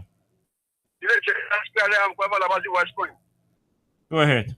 If the record decision, they should carry the government, let the government provide evidence because you can go on public media, the whole world saying they accuse the media or doing something or saying money for government. Is to carry the government. And when I was the government again, everybody play for Branda. We'll put it on here. Don't make for our Branda. Our Branda, you make for Branda. We'll put it on here. And I'm going to lead the market. My man, Prince Johnson, Vice President Jeremiah Kuhn should tell Mr. President, hey, Mr. President, this is a bad thing for. But I'm facing it. This government, Unity Party, they cannot excuse themselves if Gregory continue on that path of calling off for his boys. So tell your friend, Gregory, my friend, my friend cannot step aside. I think Samuel Kofi Woods, I believe Sam Gay, Prince Johnson, Vice President Jeremiah Kuhn should tell Mr. President, hey, Mr. President, this is a bad thing for our government right now. Let Gregory step aside. Call the shot. You don't have to fire him. Okay, that one John say Gregory call over a boss will come call you for evidence. That's the best practice now. Step aside and let the investigation go on. There are too many things happening around you. Say, good morning, let's hear you. Good morning. Please go ahead. Yes, my name is Carmen Kivlo calling from Matadi. Matadi, go ahead. Thank you so much. Abu, you know, when you're on the air, most often, 99% of my day, I want to listen to you. It makes so much sense to me. Thank you. Very, very.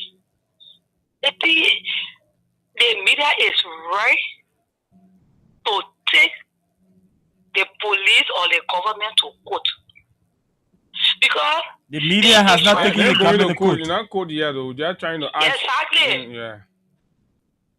The first thing, as Abu said, if there was other relationship, the first thing you call the PL leadership. This is, something we've been hearing on you're talking behind the wall. But if you keep up publicly, you expect them to be silent. Okay, so from Matari. Tomorrow now, if the PL say anything, then you will come after them. It is wrong. So from Matari, Madam from Matari. So tomorrow. No. You don't want to listen, and then they play that interaction here. We are listening. Hello, good morning. Yeah, good morning, brother. Good morning, brother Abu. My name is Otis Bagley. I join you from Ghana's. So, thank you this morning for a conversation you guys having. I'm pursuing on being a journalist. And yeah, having the police RG making that kind of statement is very bad for the image of journalists in the country. It's very bad. Why will you got a man for every time you speak, people have problem with what you say? And the same police RG are still very, very top official in the judge.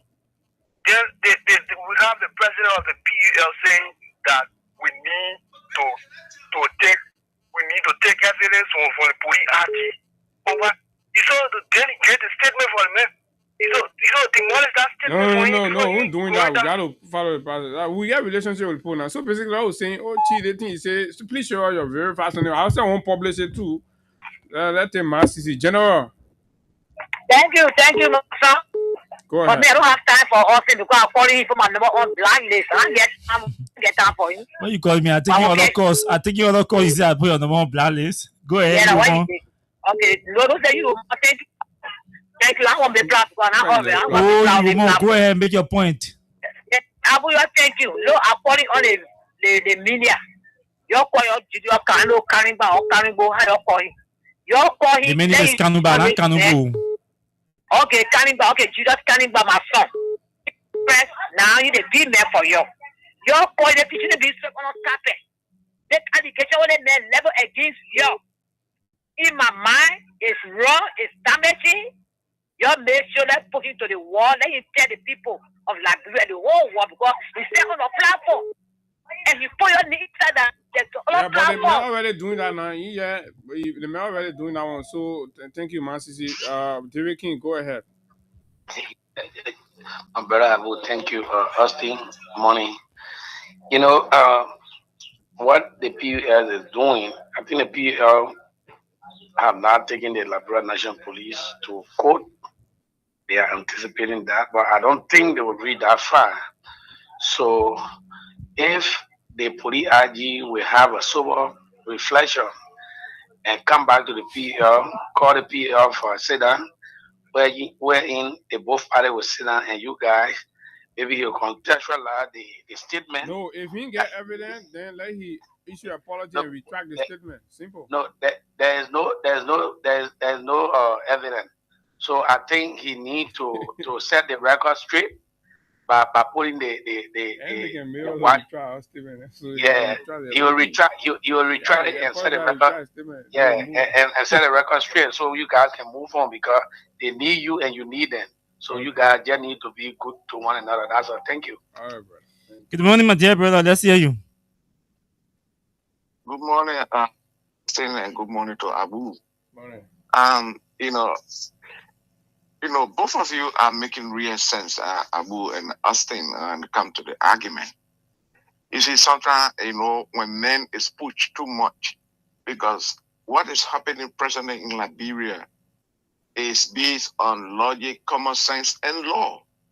So now, there's a lot of analysis that has been going on surrounding the RG and people that is surrounding him being linked to this drugs process.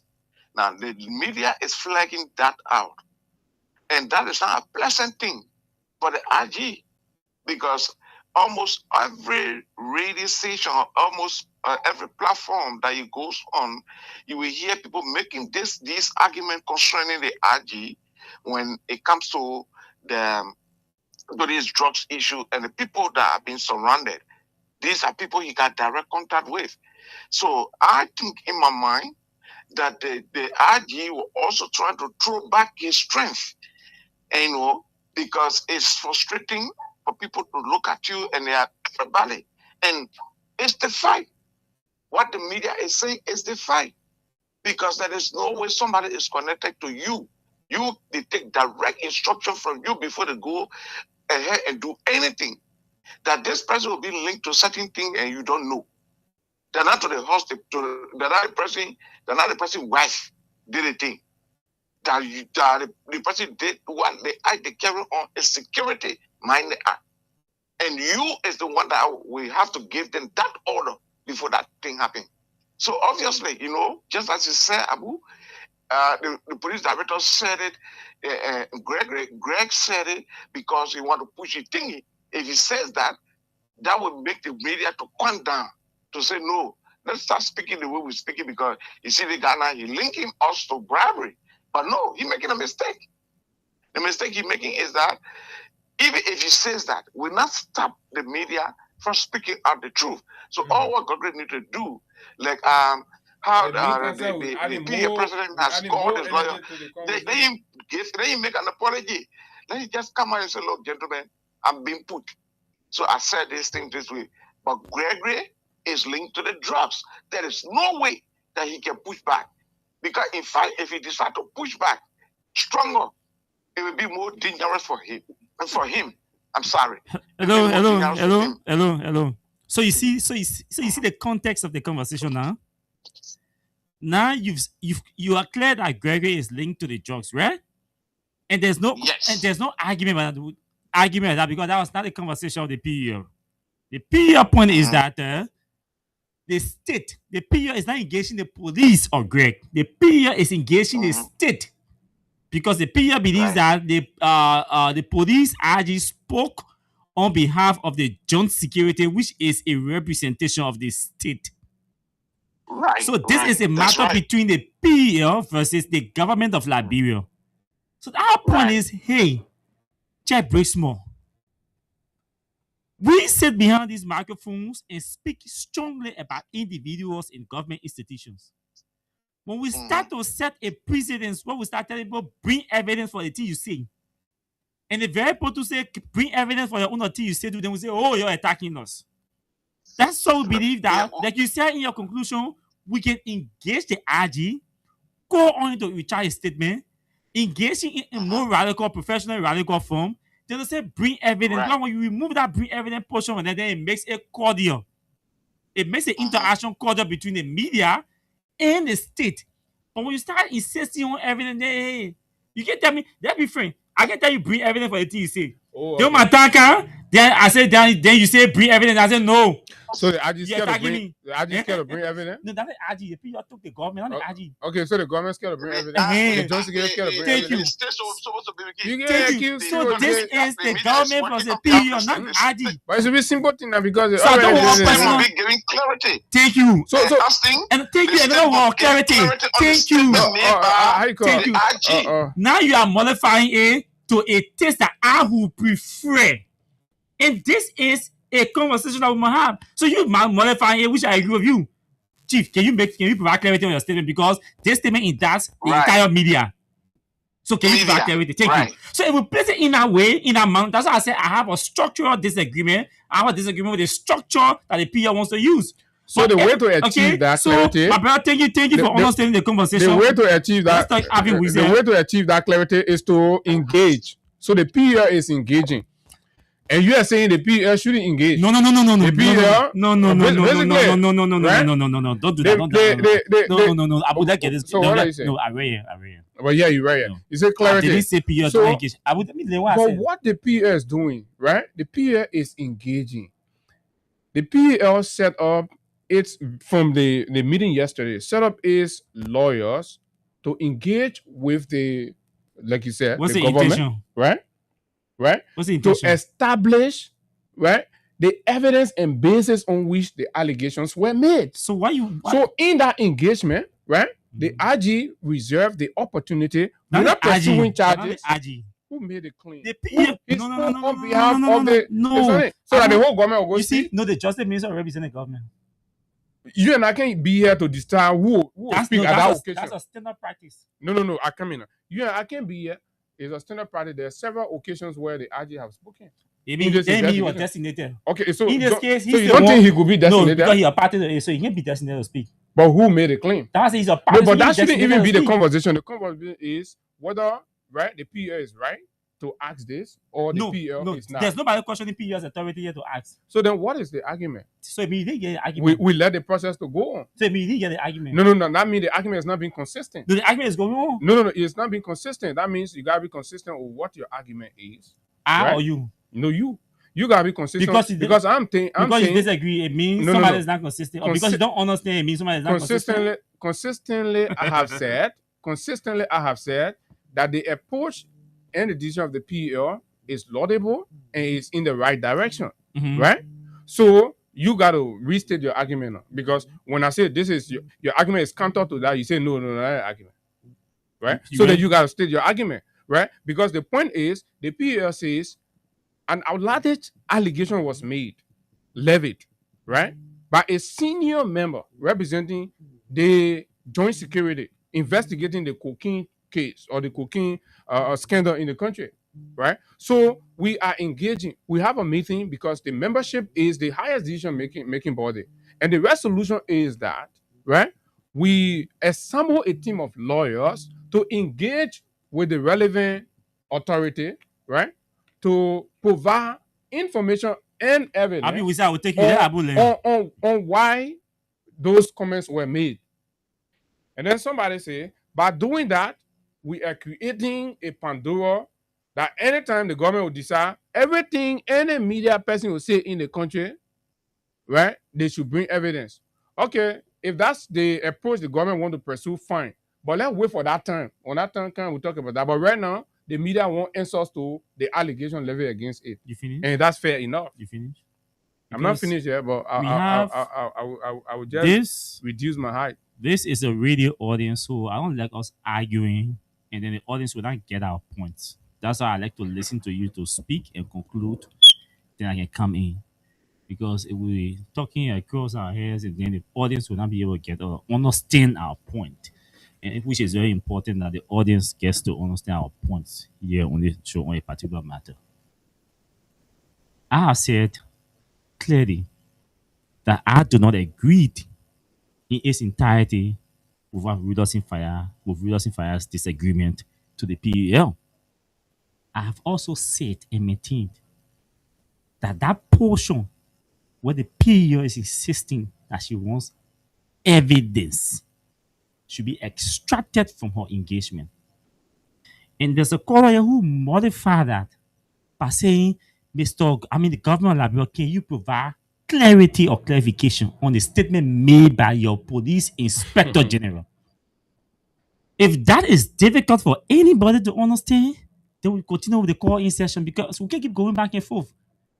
So that's why I said I do not agree in its entirety with the structural approach that the PEL wants to use. And that disagreement is tied only to the aspect where she's insisting that the government must provide evidence. I don't know if those are the PEL language. Insisting, must. I'm using I'm using insisting because the PEL is saying the PEL initially issued 72 hours ultimatum.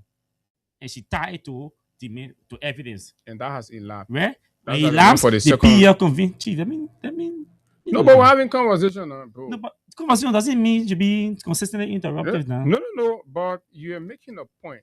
I'm not laying down my point. The most, even last no, do is just get tolerance. Small tolerance. So listen, I don't know where you're going with all of that. Right? Can you answer that tolerance? No, the point here is, right? Okay, I'll answer the tolerance. Right? The point here is, you can use your description. I don't have a problem with that. But what I'm saying, you needed to construct your argument. And you constructed, you said... Look, where of your point for your word, because I was making my point, not for you, but for the audience. Like, keep placing emphasis that there is an audience here that has to understand our points. You still don't want to give the audience chance to understand. The audience understood very well. You opened the lines here, you saw the flow of the course. No. The audience understand plainly, right? Okay, I give a few minutes to allow your interruption. No, I have few minutes, right? So, Austin's argument here is he wants the PEL. No. He wants leave my argument and focus on your point or your interjection. It's for my argument. It has to be established. No, don't establish my argument for me. You have a disposition to the PEL position. You have a disposition. Don't start that one. You have a disposition to the PEL. No. So you get in a discussion. You get argument. No, don't. You have to have argument. Don't construct it for me. No, I'm not. I'm restating. Don't emphasize it for me. Don't restate it for me. The PEL should extract. The PEL should extract.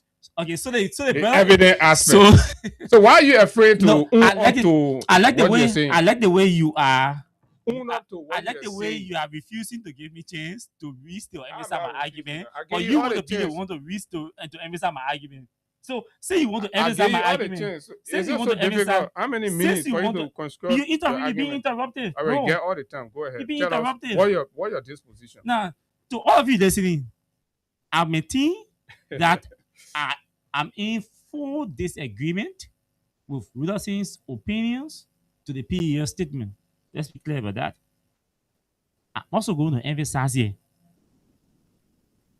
that I do not agree in its entirety with the structural approach that the PEL wants to use, especially with the insistence.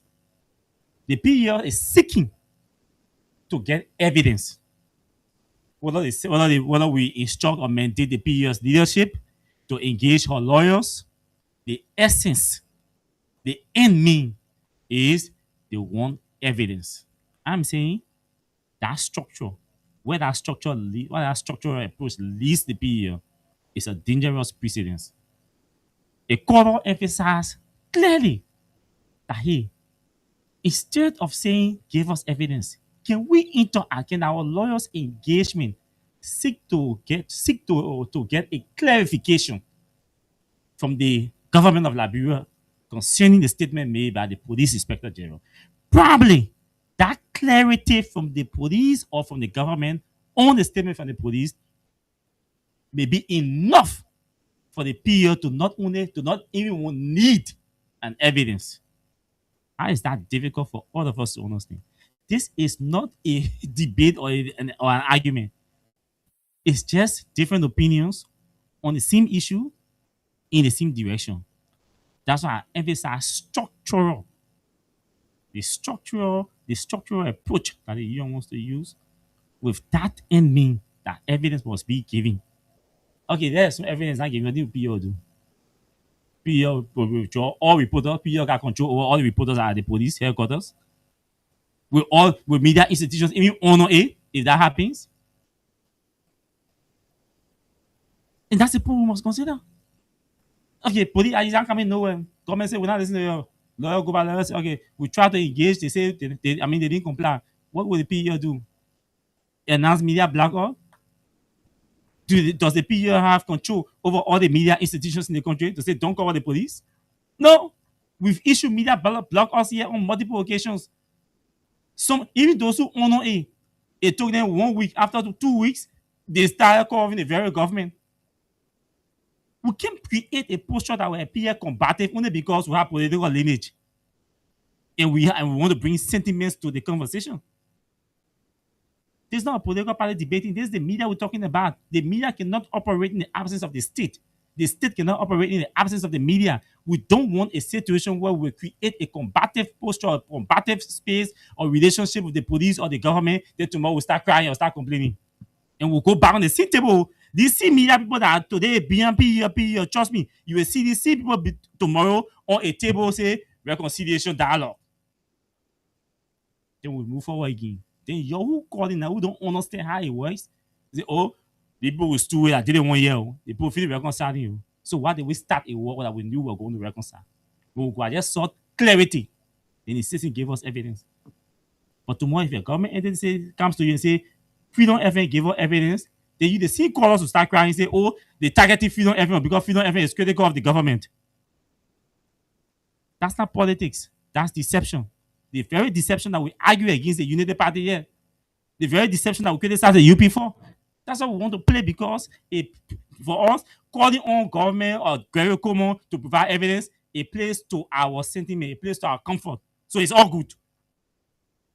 Just about 5 minutes, I think 6 minutes after. Okay. After the time. So let me establish that this is no debate, and it can never ever be debate. But as public communicator, it's important for us to set the record straight. And I'm not sure we have this agreement. So just as this is not a political party thing, it's also not a friendship thing. What is at stake is the reputation and integrity of each of us behind the microphones or with the pen out there, right? So the union, the mother body, inclusive of the membership, took a position to say, and it just did not happen to say, oh, let's send lawyers. They sent out a caveat that was asking the authority to provide clarity on its position with a timeline. That same authority ignored that. They left it. The union convened a meeting and say, okay, we still have to engage administratively. Give evidence. Right? Bro. Even if you want to run the field, probably will be the want judge evidence. That you interrupting. Even if you want to you want evidence. That evidence you want. Why you want me to do find that evidence? Hey, bro, what happened? That rely now.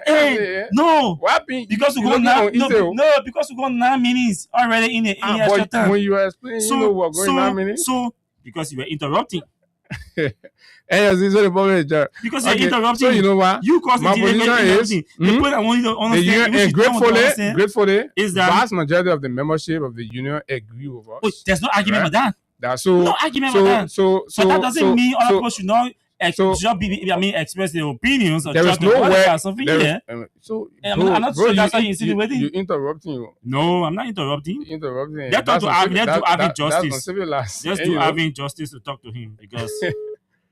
So there's nowhere in the war asking for evidence in an event where you've been accused. I've been a bad thing. And there's no one on the platform suggesting that it's a bad thing. So, but what you want asking for evidence extracted? Because the precedent may come after you and tomorrow you start. No, leave that one. When that time reach, we'll address it. No. When that time reach, we correct it now. So it no. I mean, welcome. Nobody complaining. Comrades. Thank you, Abu and Austin. Austin, you guys are doing extremely well, and we are enjoying some thesis. We, the audience, from your exchanges. They are necessary to strengthen the debate.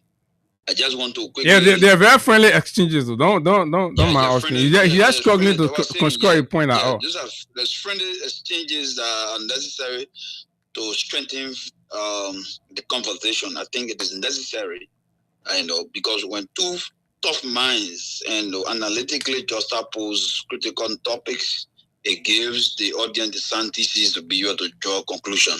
I'm giving this a buying noise, so that's why you lost a bit. Who are making noise? So Austin is like, I don't know. No, but you brought it. No, don't do that to me. You can't make remarks expect me to look, bro. I too built for that. That one will never slide with me. Hello. If you say one, I will give you. You said I was struggling to construct. You were the first. Yeah, but then when you come in, you say, you've been interrupting. Oh, yeah. I let you explain. You go behind, you come back, Ifon, and then I'm talking. You jumping inside. Then you expect me to say that, bro. I'm a product of the University of Liberia. These things don't happen like that. Comrades. Abi, go ahead. Yeah, I am protected. No, you are. You are very protected. Yeah, this ball wants to be interrupted. You are very protected, comrade. Go ahead. Thank you, comrades. I don't think you're doing at the end of the day. You'll be fine. You'll not be taking my time. I got a few minutes. Yeah. Go ahead. As I was saying, we have to establish something that's very clear in this conversation. We have three branches of government. The media is the full estate, and all of you know that very well. The media in general has national, regional, and global audience. They have partners. Now, we have a situation where people in the press, in the media in general, made a statement. You can remember the former agriculture minister, Chris Stowe. He had to pay for a statement he made against government officials and government, running C and other people. So Charles Green and the rest of the people had to. So when you make a statement, accountability does not only come, from the government, it has to be one-sided. If the government so believes, particularly the Inspector General, make a blanket statement looking at the global audience of the media, the partnership, the media does not only exist alone. You have partners all over the place. So when the government, in the kind of a turbulent time, in the kind of crisis time, pointing direct finger that the media is engaged into this issue about the cartel and taking money, this is a dangerous accusation, and I think it is necessary that the media seek clarity so that the government or the men who made such a statement to be able to provide evidence. Because if you don't do that, you will generally indict. Because what the media is doing for Liberian people is the media is the watchdog that is uncovering the truth. So in an attempt to blackmail the media has to stand incredibly strong enough to be able to play a role. Because you cannot try to blanket aspirations or credibility doubt on the reputation of the media, and the media sits there and say, "Yeah, go sit down." No, I think the media got to pursue this matter and let the Inspector General provide the evidence where elements. You cannot say if it freedom ever be clear, say freedom ever either whichever radio stations or social media be clear. But when you generalize, you say the media, there is a blanket indictment on the reputation of the media, and the media get national audience, they got global audience, they got regional audience, they got partnership.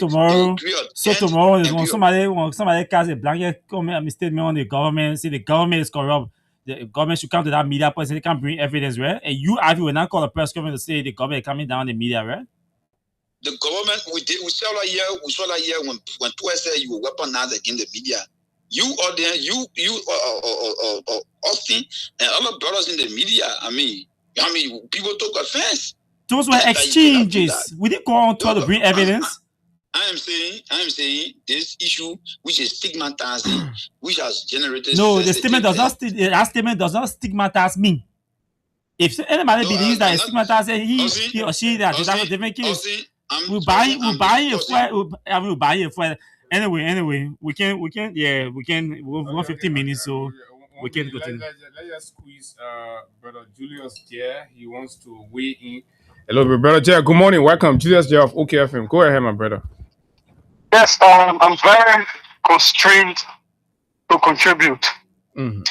There's a major fight in the country that has to do with illegal drugs. Mm-hmm. The man who is charged with the responsibility as the first line of civil security is the police director. Mm-hmm. The police director says he verifies and establishes a crime of robbery, undermining state security efforts, and all of that. Mm-hmm. He makes a blanket statement that will make anybody on radio or in newspaper who will say something about the drug crisis to appear like they are being paid. That's correct. The most important thing to do is to ask this biggest policeman to prosecute those people, because if he says that he establishes and verifies that they participated in a crime without saying who and without carrying out his duty of prosecuting, it is a dereliction of his functions. And that's exactly and what of course, perhaps in other countries, he shouldn't have even been there. Correct. Because he has a responsibility to go after crimes that he identifies, that he verifies, that he establishes. So I am struggling to understand what Austin's point is. Because if a media person lies on anybody, it is up to that person to take them to court. It is a part of democracy. This is why media people should not lie on people. Mm-hmm.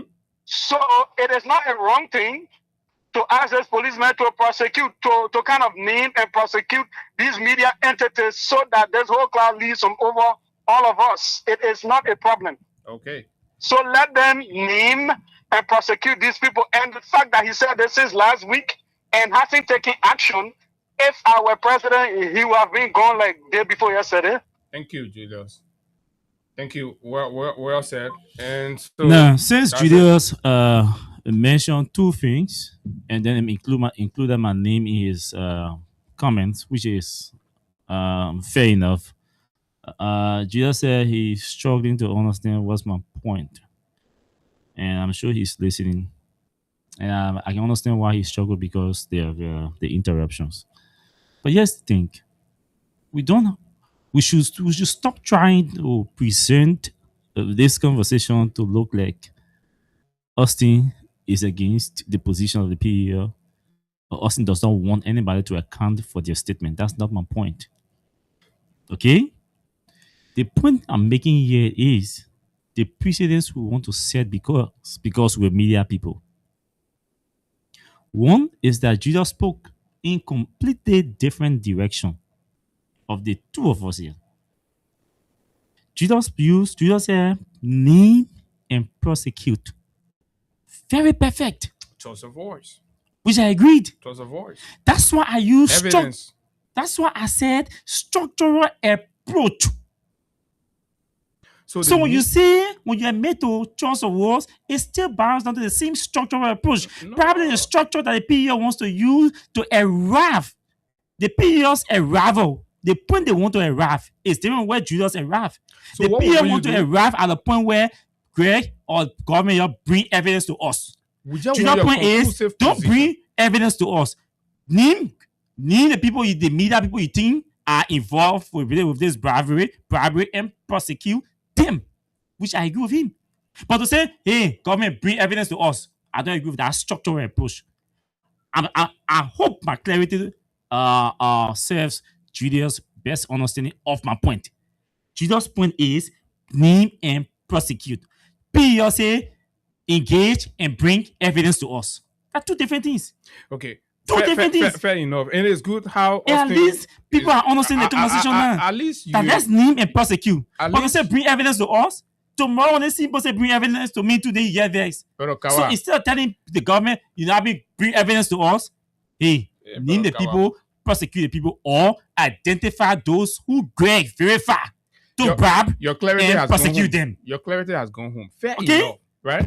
So, and there is no real fundamental difference in what Julius said to what I said. There's a fundamental difference, but and also no. You say you should bring evidence to you. I said the fact that, in fact, I even said, listen, bro, right? I even said that, and the audience is there. I said, I'm going to leave the aspect of his own dereliction of his duty to act as a law enforcement officer on the fact that he identifies a crime, that his job, his singular most important job is to deal with. He ignores that. I said, I'm not going to focus on that. Focus on that. No. Listen. You just say, hey, what you're doing, what you do, name the individuals, prosecute them. You say, no, don't name them, not prosecute them. No, I didn't say that. No, I didn't say that. I didn't say that. I'm right here. You as the PEO, you support the PEO position. PEO say bring evidence to us. The PEO did not say that. That's what they say in the statement. What will be contained in the evidence? Bring evidence to us. So what will be in the evidence? We don't want evidence, prosecute the people. No. What will be in the evidence?